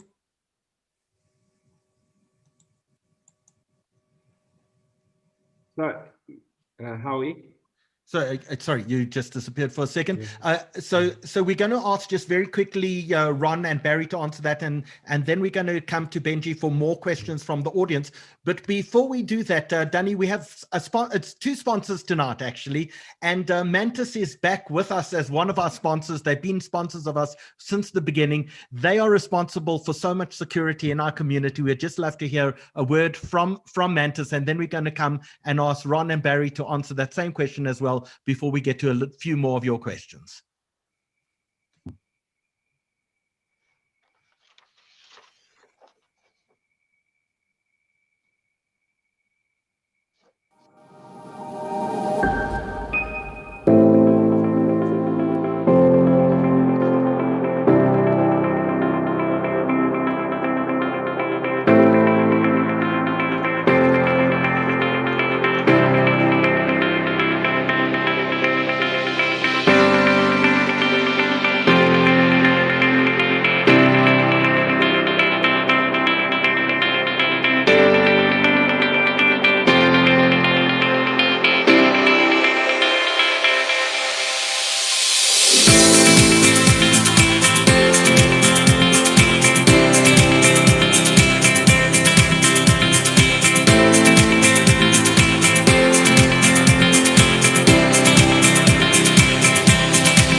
So a big thank you to Mantis for all your support and all that you do for us.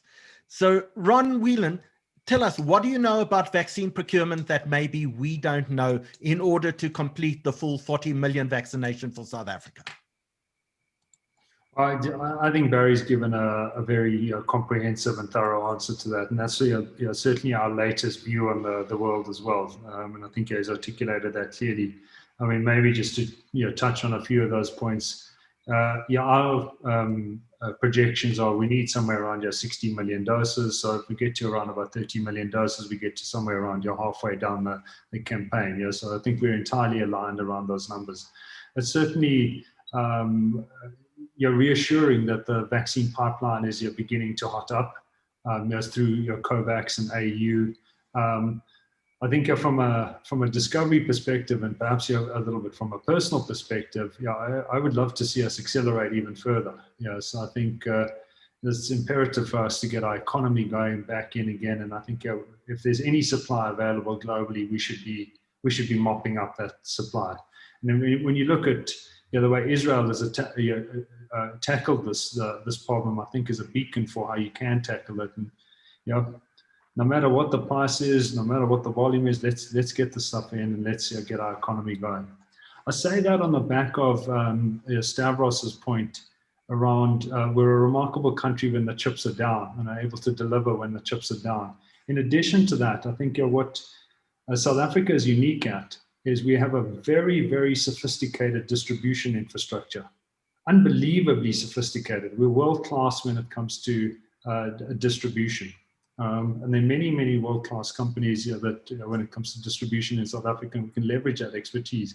In fact, in the pharmaceutical sector, the distributors are able to deliver to a pharmacy twice a day. So you can get almost twice daily deliveries to any pharmacy across South Africa. And I think that's unique, and we can leverage that capability regardless of the stock that lands on our doorstep. I think in addition to that, we've got great healthcare infrastructure.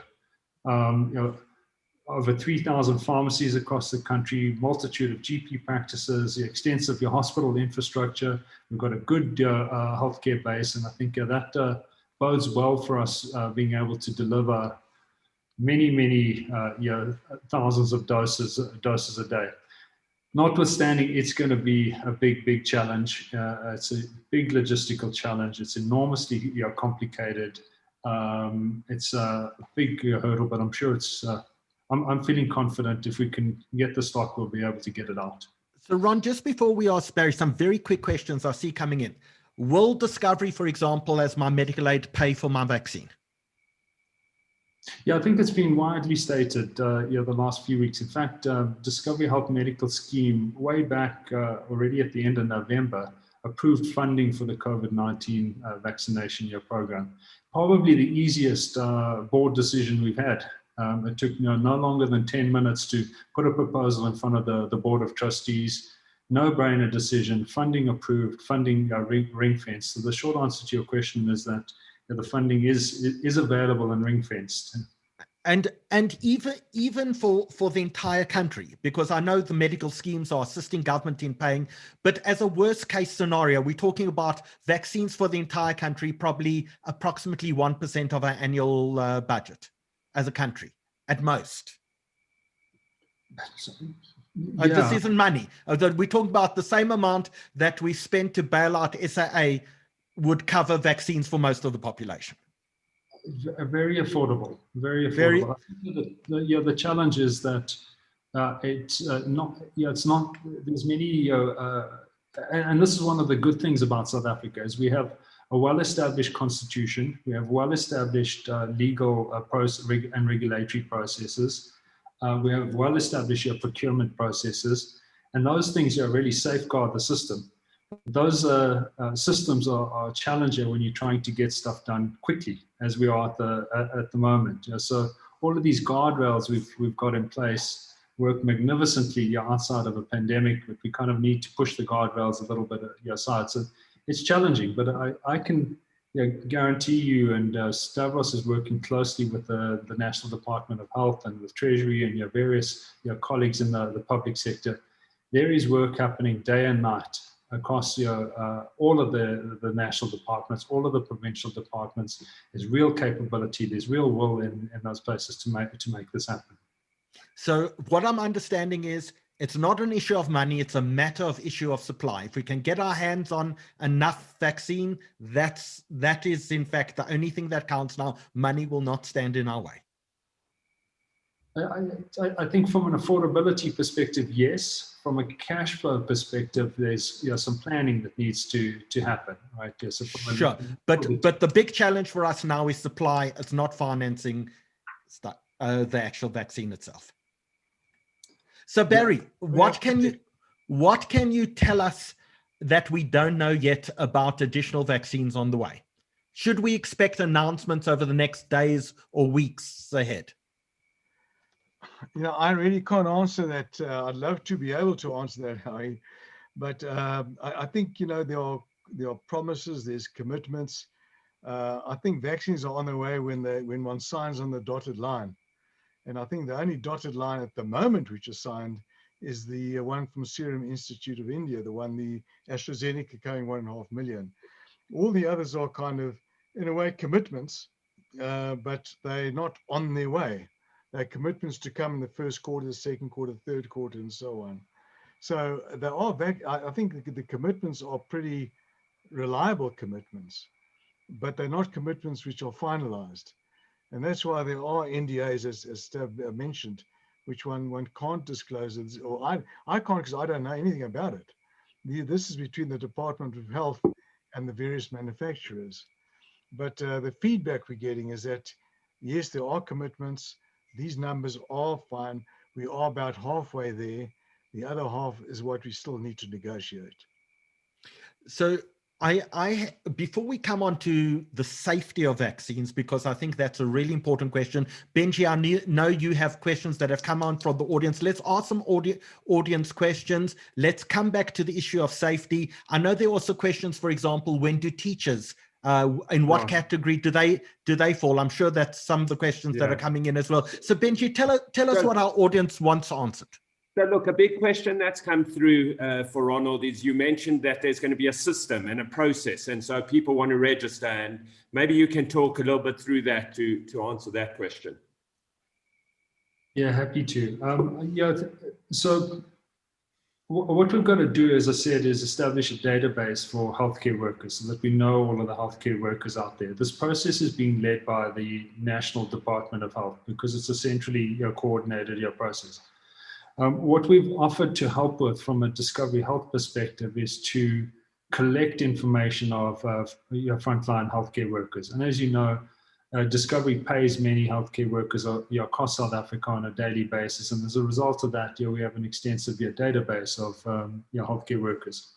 But we're not allowed to share that database. We would never share any healthcare worker information. It's not ethical. It's also there are strict privacy protocols around that. So what we've done is we'll be sending out a note to all of the healthcare workers, a confidential note, as we do in all of our communication, and making a portal available for healthcare workers to voluntarily put their information into the database. As part of that information would be your practice, your details, together with any ancillary staff. As part of that will also be a disclaimer that we will then take whatever you input into that database and work alongside the National Department of Health to feed it into the vaccination planning. So practically tonight, is there a website that someone, a healthcare worker, can go to register, or not yet? So the letter's coming. As I said, we finalized the letter this morning. We have an extensive group, and you'll start seeing the letter pop up in your inbox over the next few days. As part of that, there will be a link in the letter that you'll then be able to register. But keep your eyes peeled on your inbox over the next few days if you're a healthcare worker. And as that gets bigger to the next phase 2 and phase 3, will it be a similar system? I'm not sure if it's a question for you or for Stav or for the Prof. How will that process? Will someone have to register, and will there be a process of ensuring that you're in the line in the appropriate phase? Yeah, exactly. So there's work underway between the public and the private sector to develop a vaccine management system.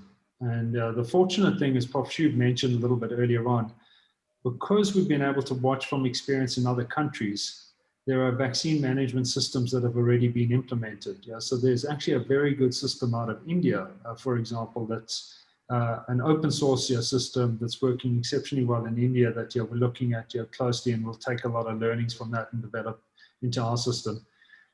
Many US states have got systems that are up and running, and we're working with various partners around those systems. So to answer your question, there's a vaccine management system that is on the way.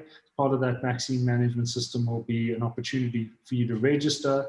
It will then prioritize you based on your risk categories, and then indicate to you when bookings are available for your particular risk profile. And then that system will manage whether you've had 1 or 2 of the shots. It will manage. A question that's coming through quite a lot is, can you have a Pfizer #1 shot and a Moderna #2 shot? So maybe you can answer that question, and then I can get to whether, and maybe there are 2 questions actually, that can you have multiple, can the first and second shot be different brands? And then can you have the 2 shots of one, and when more vaccines are available, does it help to have a third like J&J? So to have 2 Pfizer and then 1 J&J later. So I'm going to let Prof. Schoub answer that one. He's far more experienced on that than me. Maybe just to finalize the other piece around the vaccine management system. So there will be a booking functionality. There will be a reminder functionality if you need a second dose, and then the booking for the second dose. In addition to that, and I think what's really important is there will be a vaccine certificate, and ideally a digital vaccine certificate. If you think about travel going forward, it's likely that you're going to need a certificate that you've been vaccinated. So that will be part of that system, and will be a good motivation to use the system to register and get your certificate. I think there's a system called the Electronic Vaccination Data System, EVDS. I'm not sure, Ron, if that rings a bell at all. That's come to our back. Electronic Vaccination Data System. To answer that question about mixing vaccines, no, we don't recommend that. If you've had one, your first dose is Pfizer, the second dose should be Pfizer. Going to the first dose is AstraZeneca, the second dose should be. We don't recommend mixing because that has not been validated in any trial, and because it's not registered to be able to do that. Now it may not be a problem, but it may well be a problem. And if it is a problem, then obviously any practitioner is out on a limb. You don't have anywhere to stand on. So the bottom line is no, it shouldn't be mixed. The last question before, there are a whole host of questions about vaccine safety and anti-vaxxers, is around the process of defining the priority list. Like within healthcare workers, are there frontline workers and then maybe people that are not only the receptionists, but also, let's say, people that are generalists and people that are in hospitals? Is there that process, which is being asked a lot? And then a lot of questions around teachers and other people who are, let's say, performing frontline work. And maybe the panel can answer that question. Prof, I don't know, maybe you want to kick off. Well, certainly the kind of fractionation of the healthcare workers has been debated at quite length. And the problem is we have to look at trying to hierarchize the risk, you know, from people that are in the working in ICU and the pulmonologists who are exposed obviously to high levels of thing, all the way down to Ron and myself, who are, I only treat patients electronically. I don't see them at all. So you know, there's all that in between. But from a programmatic point of view, it's going very difficult. And we decided, in fact, at the end of it, is that we would actually have two categories.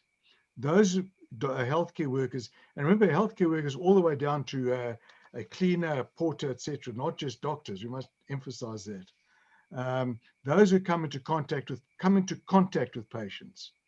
Now, not necessarily COVID patients, any patients, because we decided not to kind of fractionate them into medical or surgical or psychiatric or whatever it is, but to come into contact with patients is the one hierarchy within that. And the second are all the other healthcare workers who may not come into contact with patients, but who may occasionally, like hospital superintendents and you know, that kind of group. I don't think that I would feature. I'm not sure, Ron, if you would feature in the category one. Maybe not. I'm not, but certainly it would be that those who contact with patients, those who don't come into contact with patients. Then, with regard to the category two, as I said before, that we've got a kind of a basic framework, but that is going to be tweaked. And one of the kind of key personnel are of course teachers. Teachers for a number of reasons. I should emphasize, because this often is asked, why healthcare workers? You know, if you look at, for example, mortality, healthcare workers aren't the top. Healthcare workers are for two reasons. The one main reason is that they're indispensable. If you have healthcare workers going off sick, and particularly frontline healthcare workers, then the healthcare system collapses, then we're really in a disastrous situation. So they're a very precious commodity in addition to being exposed and in a high risk environment and basically putting their lives at risk. So that's why healthcare workers are in a category on their own. Then in the group two, certainly teachers are also, you know, there's a whole long list, teachers and policemen and transport riders and transport like taxis, for example. These are all what are regarded as key personnel. There's actually a definition of key personnel in labor legislation, but we've kind of extended that beyond that and looked at what individuals, if they are absent, how that affects the economy, so, as well as risk to themselves. Benji, I'm going to ask people who still have questions to please put them into the Q&A, because what we don't get to tonight, I think we should undertake to try get as much information out to anyone who's registered on this as possible. So we'll go through the webinar, we'll extract all the information out, we'll try answer people's questions and questions that haven't been addressed. Let's try put our panel offline and try get as much information out there as possible. No, Howie, I think that's very fair, and we'll do our best. And I'm getting WhatsApps, and between the questions on the QA, I mean, there are over 100 questions on the Q&A and on and on YouTube. I think that many of the questions are on safety, and if we could go on vaccine safety, I think if we segue to that point, I think that would be very helpful in covering a lot of them, and many of them, if we could get to, is kind of the prophylactic kind of stuff that is out there at the moment, like ivermectin and things like that, which has been discussed thoroughly. Okay, so let's start with one simple question.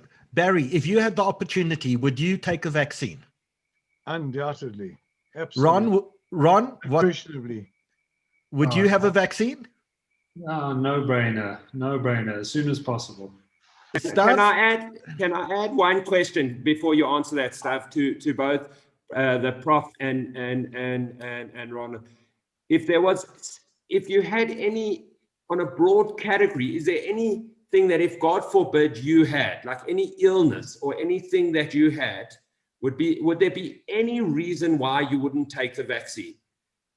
If God forbid you had an illness, like if there was an illness that you had, as broad as you can think, and God forbid, bli which just means that it shouldn't happen to anyone, is there anything that you could think of, Prof? Well, there are very rare contraindications, what you call contraindications, and also cautions.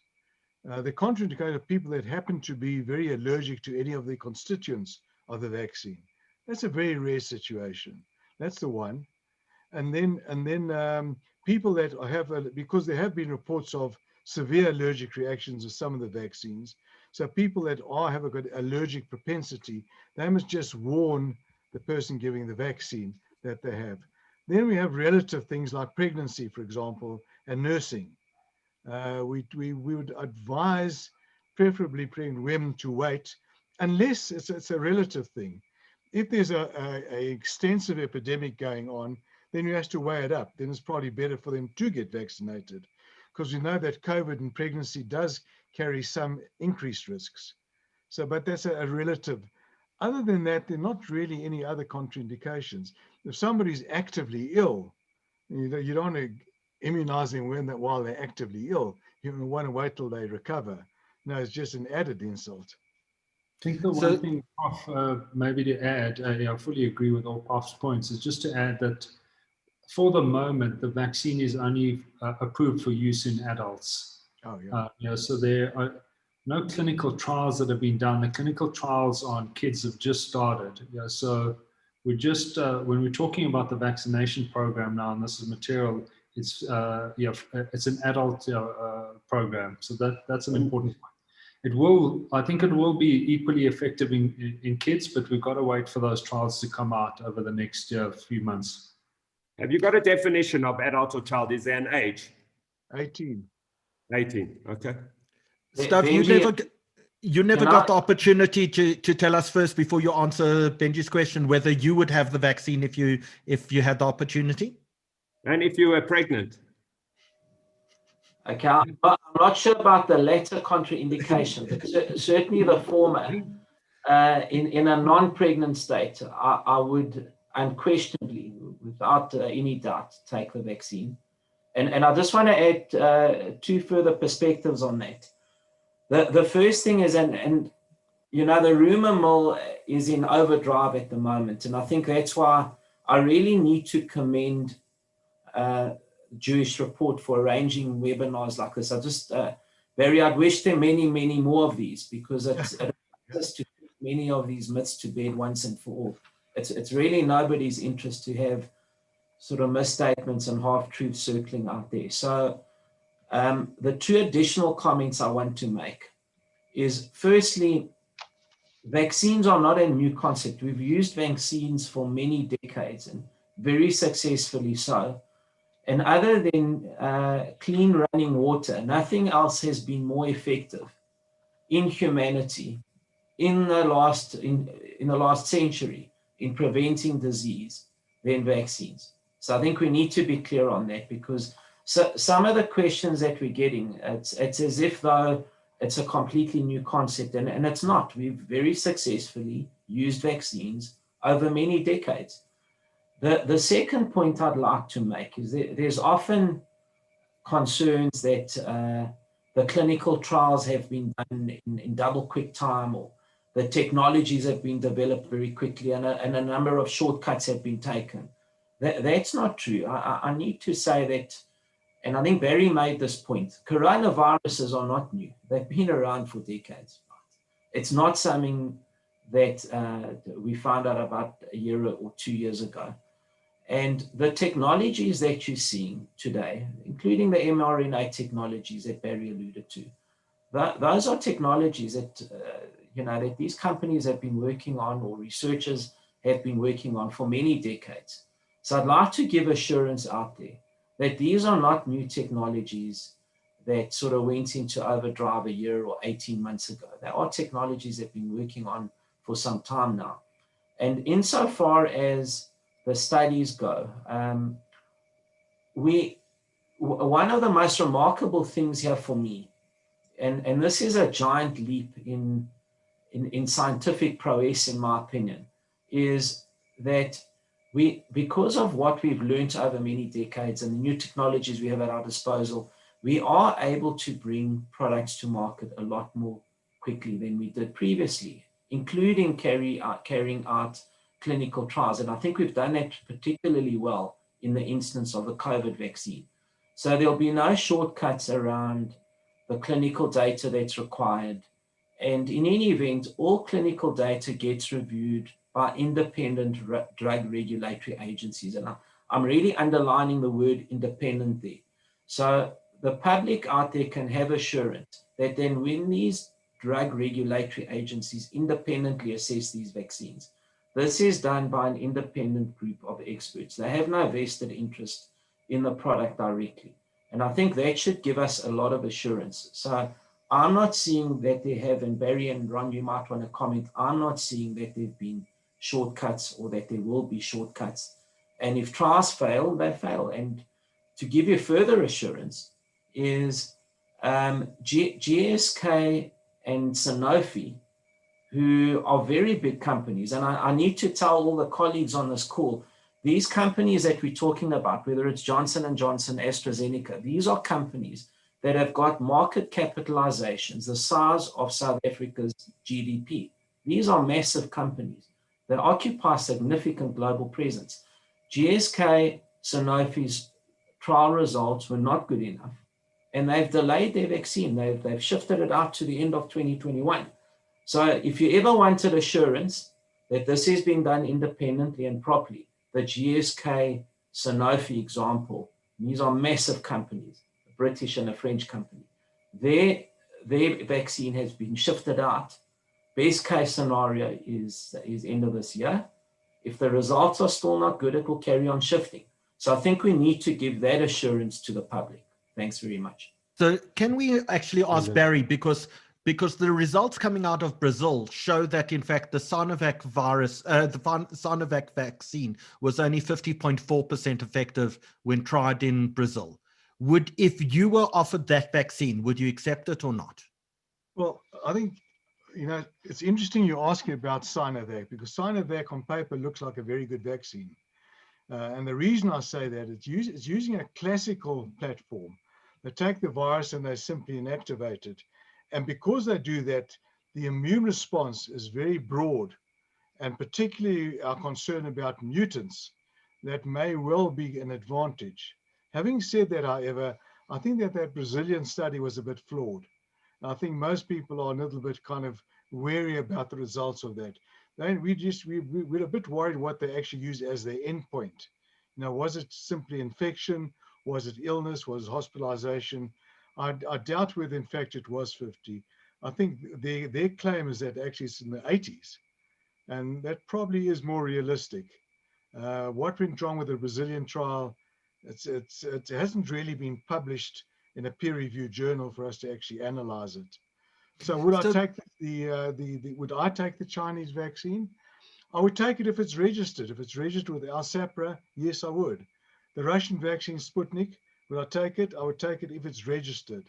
The problem is that both of those have not had peer-reviewed published trial data to actually inspect both the safety and the efficacy. And therefore it can't be registered. So Barry, we know that in Israel they'll probably reach 40% of the population vaccinated today. They're on second shots for a big chunk of the population as well. Is there any data yet that we can learn from Israel on the effectiveness of primarily Pfizer and Moderna? What are we seeing? Is there any data of what we're seeing about reductions in infections or severity of infections that we can glean from the fact that over the last month and a half, Israel's managed to vaccinate 40% of its population? Well, you might have seen there's a very recent, I won't say headline, very recent published news item that so far something like 16,000 people have tested positive who've received 16,000 of those who've been vaccinated have tested positive. Many of those within the first week when the vaccine hasn't kicked in yet. But I think there were 69 of that large number who received 2 doses and after a reasonable period of time. In other words, they are what we call breakthrough infections. Now, they weren't ill. Now, the point is this, the critical question mark is, are they going to transmit the infection? In other words, they haven't been protected from infection. They may have been protected from illness, but are they transmitting it? Now, that's a very important question, because when we reach herd immunity, we want to be assured that there's no significant onward transmission of the virus. So I'm just saying that sort of as a byline, but have there been breakthrough clinical infections? Not that I'm aware of, but it's early days. Even then, I mean, Israel started immunizing about a month ago. It's still pretty early days. We need to kind of wait for a reasonable period of time. Of course, Israel is the giant guinea pig. They are the giant testing station. The reason why Pfizer has flooded them with the vaccine is that now, as a country of about 8 or 9 million people, they can really kind of do a very good study of how good Pfizer vaccine is. And of course, they've got a very, very good data monitoring system in Israel that they can monitor it very, very thoroughly. But Howard, can I just say one thing? What Benji asked, would I take the vaccine? Just interesting, I gave a talk this morning to a company of about 155 people. There were several doctors in there as well. And that question was posed. They did a poll. Would you take the vaccine if it was available to you? Now, you know how many people actually said they would? 47%. 40% said they would take the vaccine. 35% were unsure, and 18% said no. At the end of the talk, they did another poll, and the 47% went up to 66% because they were just unsure. They didn't know. And I think this is the point. We need to kind of give out that information. People are asking legitimate questions, fair questions, they're anxious. We just need to reassure them. So in fact, Barry, I'm going to ask Danny to quickly put up a poll for us. We haven't prepared it yet, so it will take him a few minutes to do. But Danny, let us in fact poll the people who are busy watching tonight. Having watched this evening, would you in fact take a vaccine or not take a vaccine? It will take Danny a few minutes to put a poll like that together. But before we end, and we'll probably end in the next 10 minutes or so, before we end, let's actually poll all the people busy watching this evening if they, having heard tonight, if they would take the vaccine. Ron, I want to ask you... Can I make one suggestion? Of course. Can we make it yes, I would, unsure, and no? In other words, not yes or no. 3 categories. Can I make that suggestion? Okay. Danny, before we do it, Howie, I think that there's one question that probably has been asked numerous times is on fertility and whether it has any effect on fertility or any data around that you know about, Prof. No, there's been no data on fertility. It would be extremely unlikely to have any problem with fertility at all. There's no biological mechanism for it. So it hasn't been analyzed, and it's extremely unlikely. And maybe to go on Stav's point is that where he says this in vaccines is not a new thing. Are there any vaccines that have had effects on fertility previously that you know of? On fertility, no, not that I know of. It's a specific question that comes up often, and that is a main concern. So that's very interesting. I'd be interested to see that poll. Having asked, there are numerous very specific questions. But I would say that fertility is probably the broadest question that is asked. So let's in fact, when Danny's ready, he'll put up that poll for us and we'll ask people on YouTube to vote in the comment section as well. But I want to ask Ron, I want to get back to this issue of Israel, because Discovery in fact has a partner in Israel, if I'm not mistaken. The Maccabi health business is in fact a partner of Discovery's. And is there any data that you see coming up? And while you answer that question, the poll is up. The question, would you take the COVID-19 vaccine? For those people who are on Zoom, you can see the poll in front of you, and we're going to leave that up for about a minute and a half. If you're watching on YouTube, please just go into the comments section and put yes, no, or unsure. And while people vote, Ron, tell us, are you hearing anything coming out of your partners in Israel from Maccabi about what's happening with infection rates and hospitalization rates in Israel? How are you? 24 hours too early for that question. I've got a call with our Maccabi colleagues here tomorrow afternoon. We've got a 90-minute call set out to dig into the outcomes, to dig into the operational learnings here from Maccabi. So I'll be able to give you an answer tomorrow on that. Great. I see on Zoom itself, we've had about 620 people who've voted so far. We're going to give you about another 20 seconds to vote. So if you haven't voted yet, also if you're watching on YouTube, please remember, put yes, no, or maybe, or unsure in the comment section. Also, if you're on YouTube, if you haven't subscribed, please click the subscribe button on the YouTube channel so we can communicate with you more easily. And with that, I'm going to close the poll in exactly 5 seconds. And so far, 651 people have voted. And of the 653 people who got in, we're going to share the results with everyone on the screen. 94% of people who've watched want the vaccine, 1% say no, and 6% of people are unsure. Those are quite astounding results, don't you think? And Howard, if I may add, YouTube is a large and resounding yes as well. The votes on YouTube as well. Fantastic. So I think we want to move into our last segment for this evening in the last 5 minutes that we have. And I want to turn to Stav and Benji. You and I have spoken. We have remarkable heroes on this panel tonight. I mean, people are giving. Barry retired how many years ago? From the NICD. Gosh, yes. For 10 years now. 10 years ago, but he's never been busy giving of his time and his energy. Stuff, you've got a business to run, and yet you're spending most of your time busy with Business for South Africa and trying to get a rollout operational. Ron, I'm sure your real day job at Discovery didn't really entail the sort of stuff that we're doing. We have huge numbers of people who are just giving of their time and their energy and their efforts and are the true patriots of South Africa.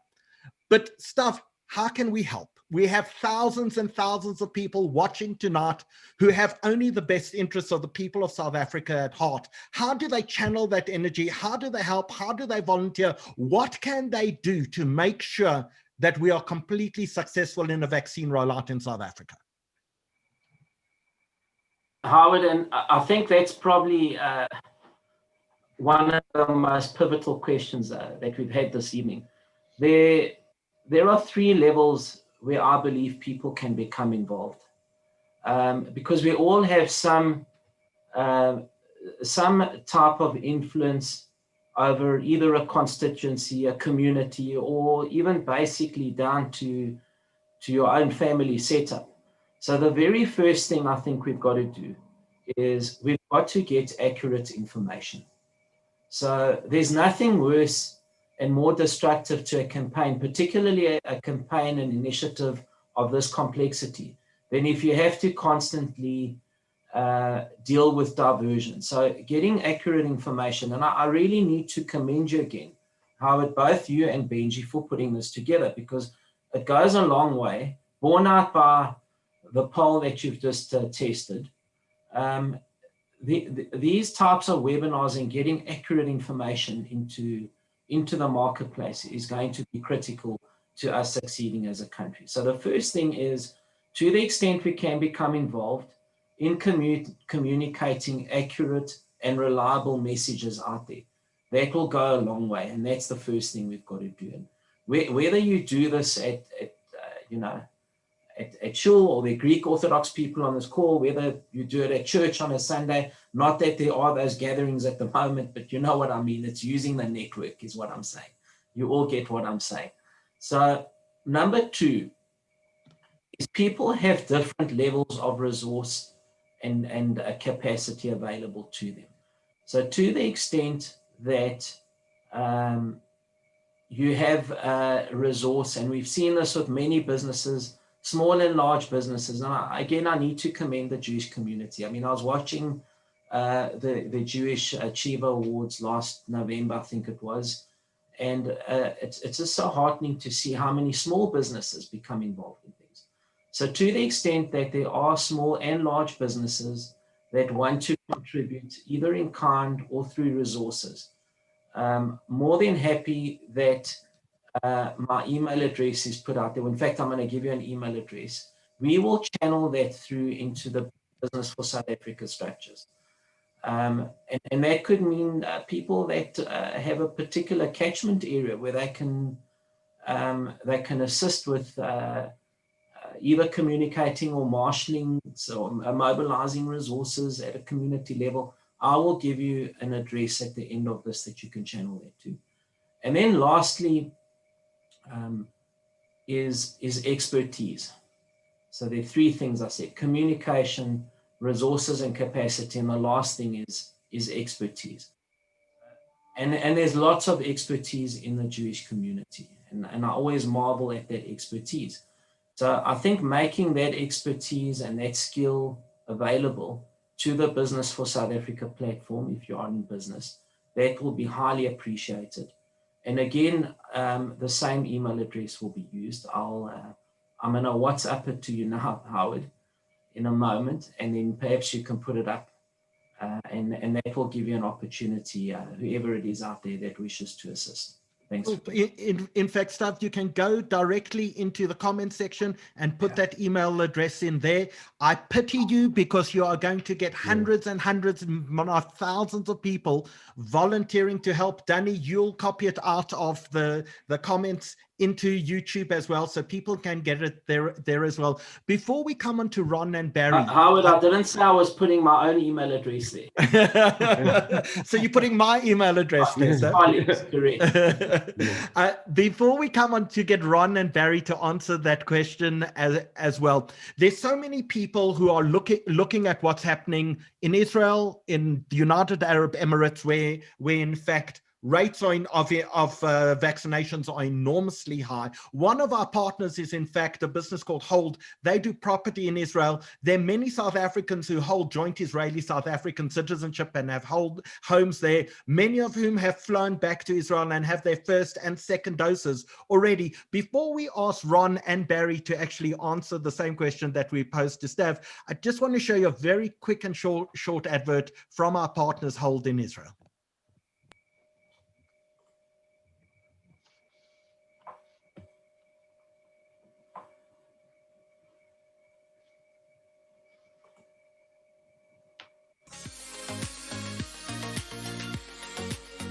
Where is home? Is it the place where we're born? Is it where we see ourselves retiring? For Jews around the world, Israel, the Holy Land, will always be the place we belong. Let us find your perfect home. Because we realize that purchasing property is just the beginning of the journey, and everything that comes afterwards can be a little overwhelming. Our team will hold your hand throughout the process. Legal services, opening bank accounts, organizing mortgages, project management, and post-sales management of the property, including finding tenants and managing your apartment. You can trust that with over 20 years' experience and backed by the biggest development companies in Israel, our team is focused exclusively on representing the unique needs of our buyers. Anything is possible, and we will make your dream a reality. Talk to us about finding and securing your future property in Israel. Benji, you and I were on a call with them yesterday, and we suggested that if they offered you a vaccine with your property, they may sell a lot more properties. Exactly. In Israel. So Ron, give us ideas of how we can help. Stavros is giving us an email address, Business for South Africa. We're sure there are lots of people who will reply to that. Is there anything else that we can do in order to help? Yeah, I'm going to have to give you Adrian's email address or Johnny's or Give us Adrian's cell phone number. Everyone calls him directly. Everyone's got it anyway. I don't know why you don't give it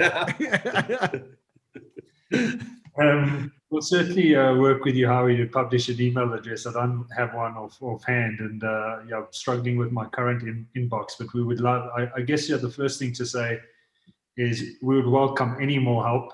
As I said at the start of the webinar, we've received exceptional support already. I mean, it's just been remarkable. Yeah, the reach out on a variety of fronts, property fronts, cooler boxes, distribution, you name it. Yeah, we've had it, and yeah, so please, yeah, keep that coming. Yeah, we follow up on all of those leads. I think your two main areas to build on Stav's earlier points. I think the first one is Judge Albie Sachs's point around equality and equity around the vaccine rollout. Yeah, so what we are seeing across the market is there are many companies and individuals with means who are trying to accelerate access to vaccines, and that's understandable. And I think we all are anxious to get access to vaccines. But I think in the interest of an equitable rollout, where we get the right people vaccinated first, I would urge you to come on board with us at B4SA. I sit on the task team at B4SA. I work alongside your staff at B4SA. We're working closely with our colleagues in the National Department of Health. We really are trying to drive a central agenda that both accelerates procurement of vaccine, but ensures your equitable access across the country. So, join us around this initiative. It'll help us all get your vaccine a lot quicker, and I think you'll meet Judge Albie Sachs's Ubuntu objective. I think the second piece relates to a piece of work that Adrian is leading. So as you know, Adrian leads what's called the Vaccine Acquisition Task Team, reporting directly to the Minister of Health.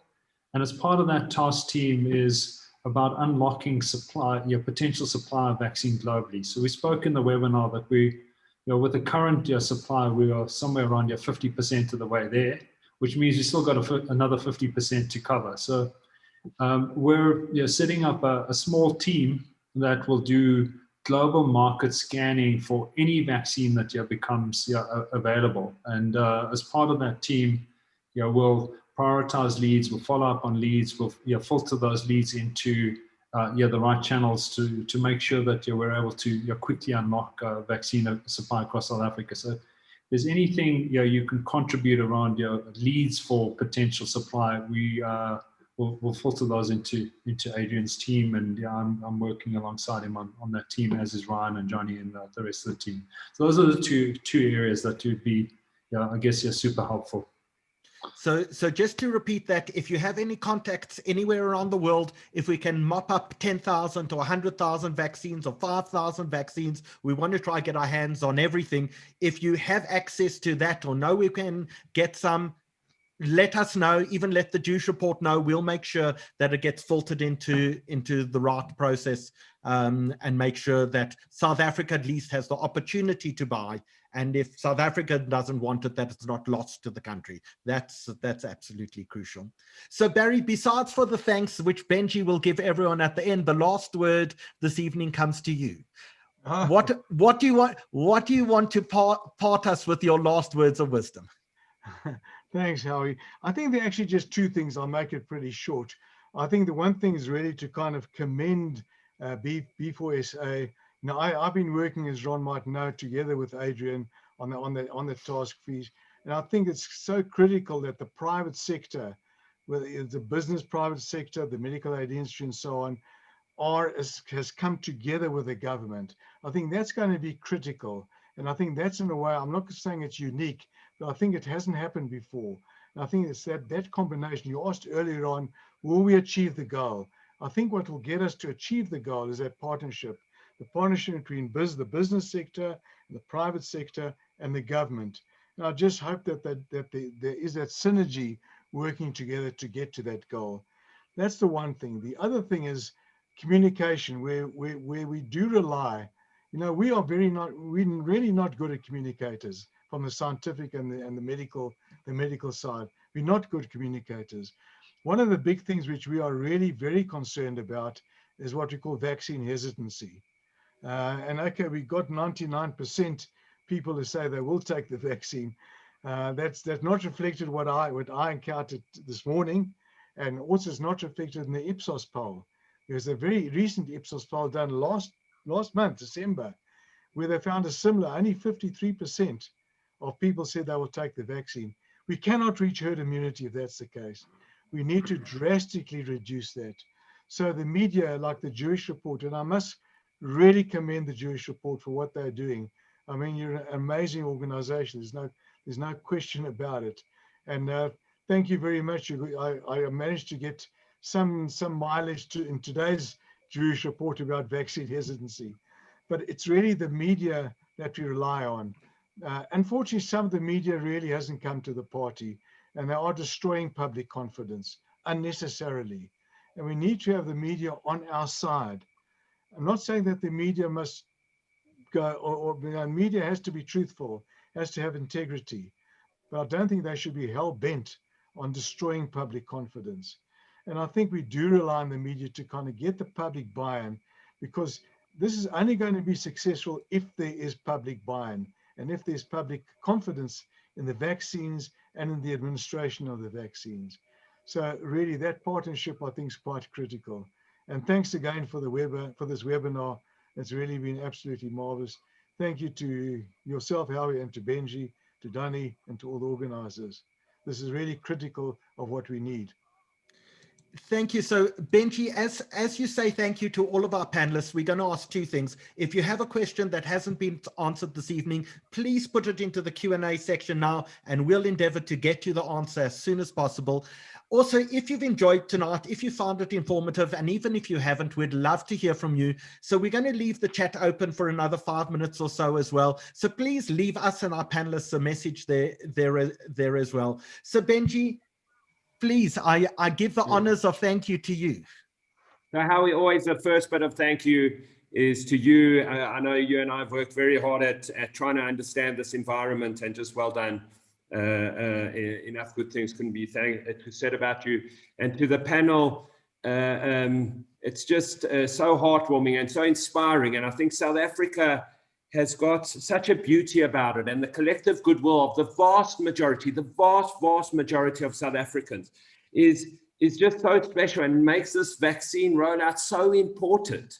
And to know that three people like you are so involved in it, and Stavros was so kind to invite us to the B4SA, and we were honored, and to see they have organized the workflows into 7 different workflows. So volunteer, get involved. Just South Africa is made up of the most remarkable people who get involved. Look at these 3 experts that we've had, and I just appeal to everyone, just let's look forward. Whatever happened in the past, should we have woken up earlier? I don't know, I don't care even. We are where we are. We're going to make a huge success of it. You can see the level of individual that is involved making this work. Let's just all be part of it. South Africa is a unique, wonderful place that all of us need to make it work. It will be a remarkable success. Please God, at the end of this year, we will all look back and look back at an incredible vaccine rollout. And I won't take any more time, because I know Stav and I have to go watch our beloved Liverpool hopefully win. So thank you very much, everyone. Thank you to everyone who's watched, and just well done. So for the last second, let me tell you what's coming up next week. Stav, I know you want to have one last word, but on Thursday, we're going to talk about legal means to pay less tax in South Africa, because we're heading into the tax season.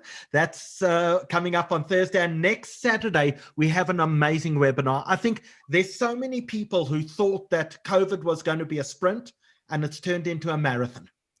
And how do we cope mentally when suddenly we near the finish line and we discovered that line has moved a little further. So we got a few psychologists who are going to be talking us through this, but we've also managed to secure some amazing people who were held in detention without trial in the 1980s in South Africa, not knowing how long they were going to be in detention. How did they cope mentally? We have the person who headed South Africa's base in Antarctica for 18 months in almost complete isolation to talk about mentally, how do you cope with this long distance race of isolation and loneliness that so many people are fearing. And we've got one or two other surprise guests coming up on Saturday as well. So please join us on Thursday to find out how to pay less tax, and join us on Saturday as well to talk about mental resilience and the strength that we need to make sure that we can survive until we've had our second jab plus 10 days. Stav, you wanted to say something?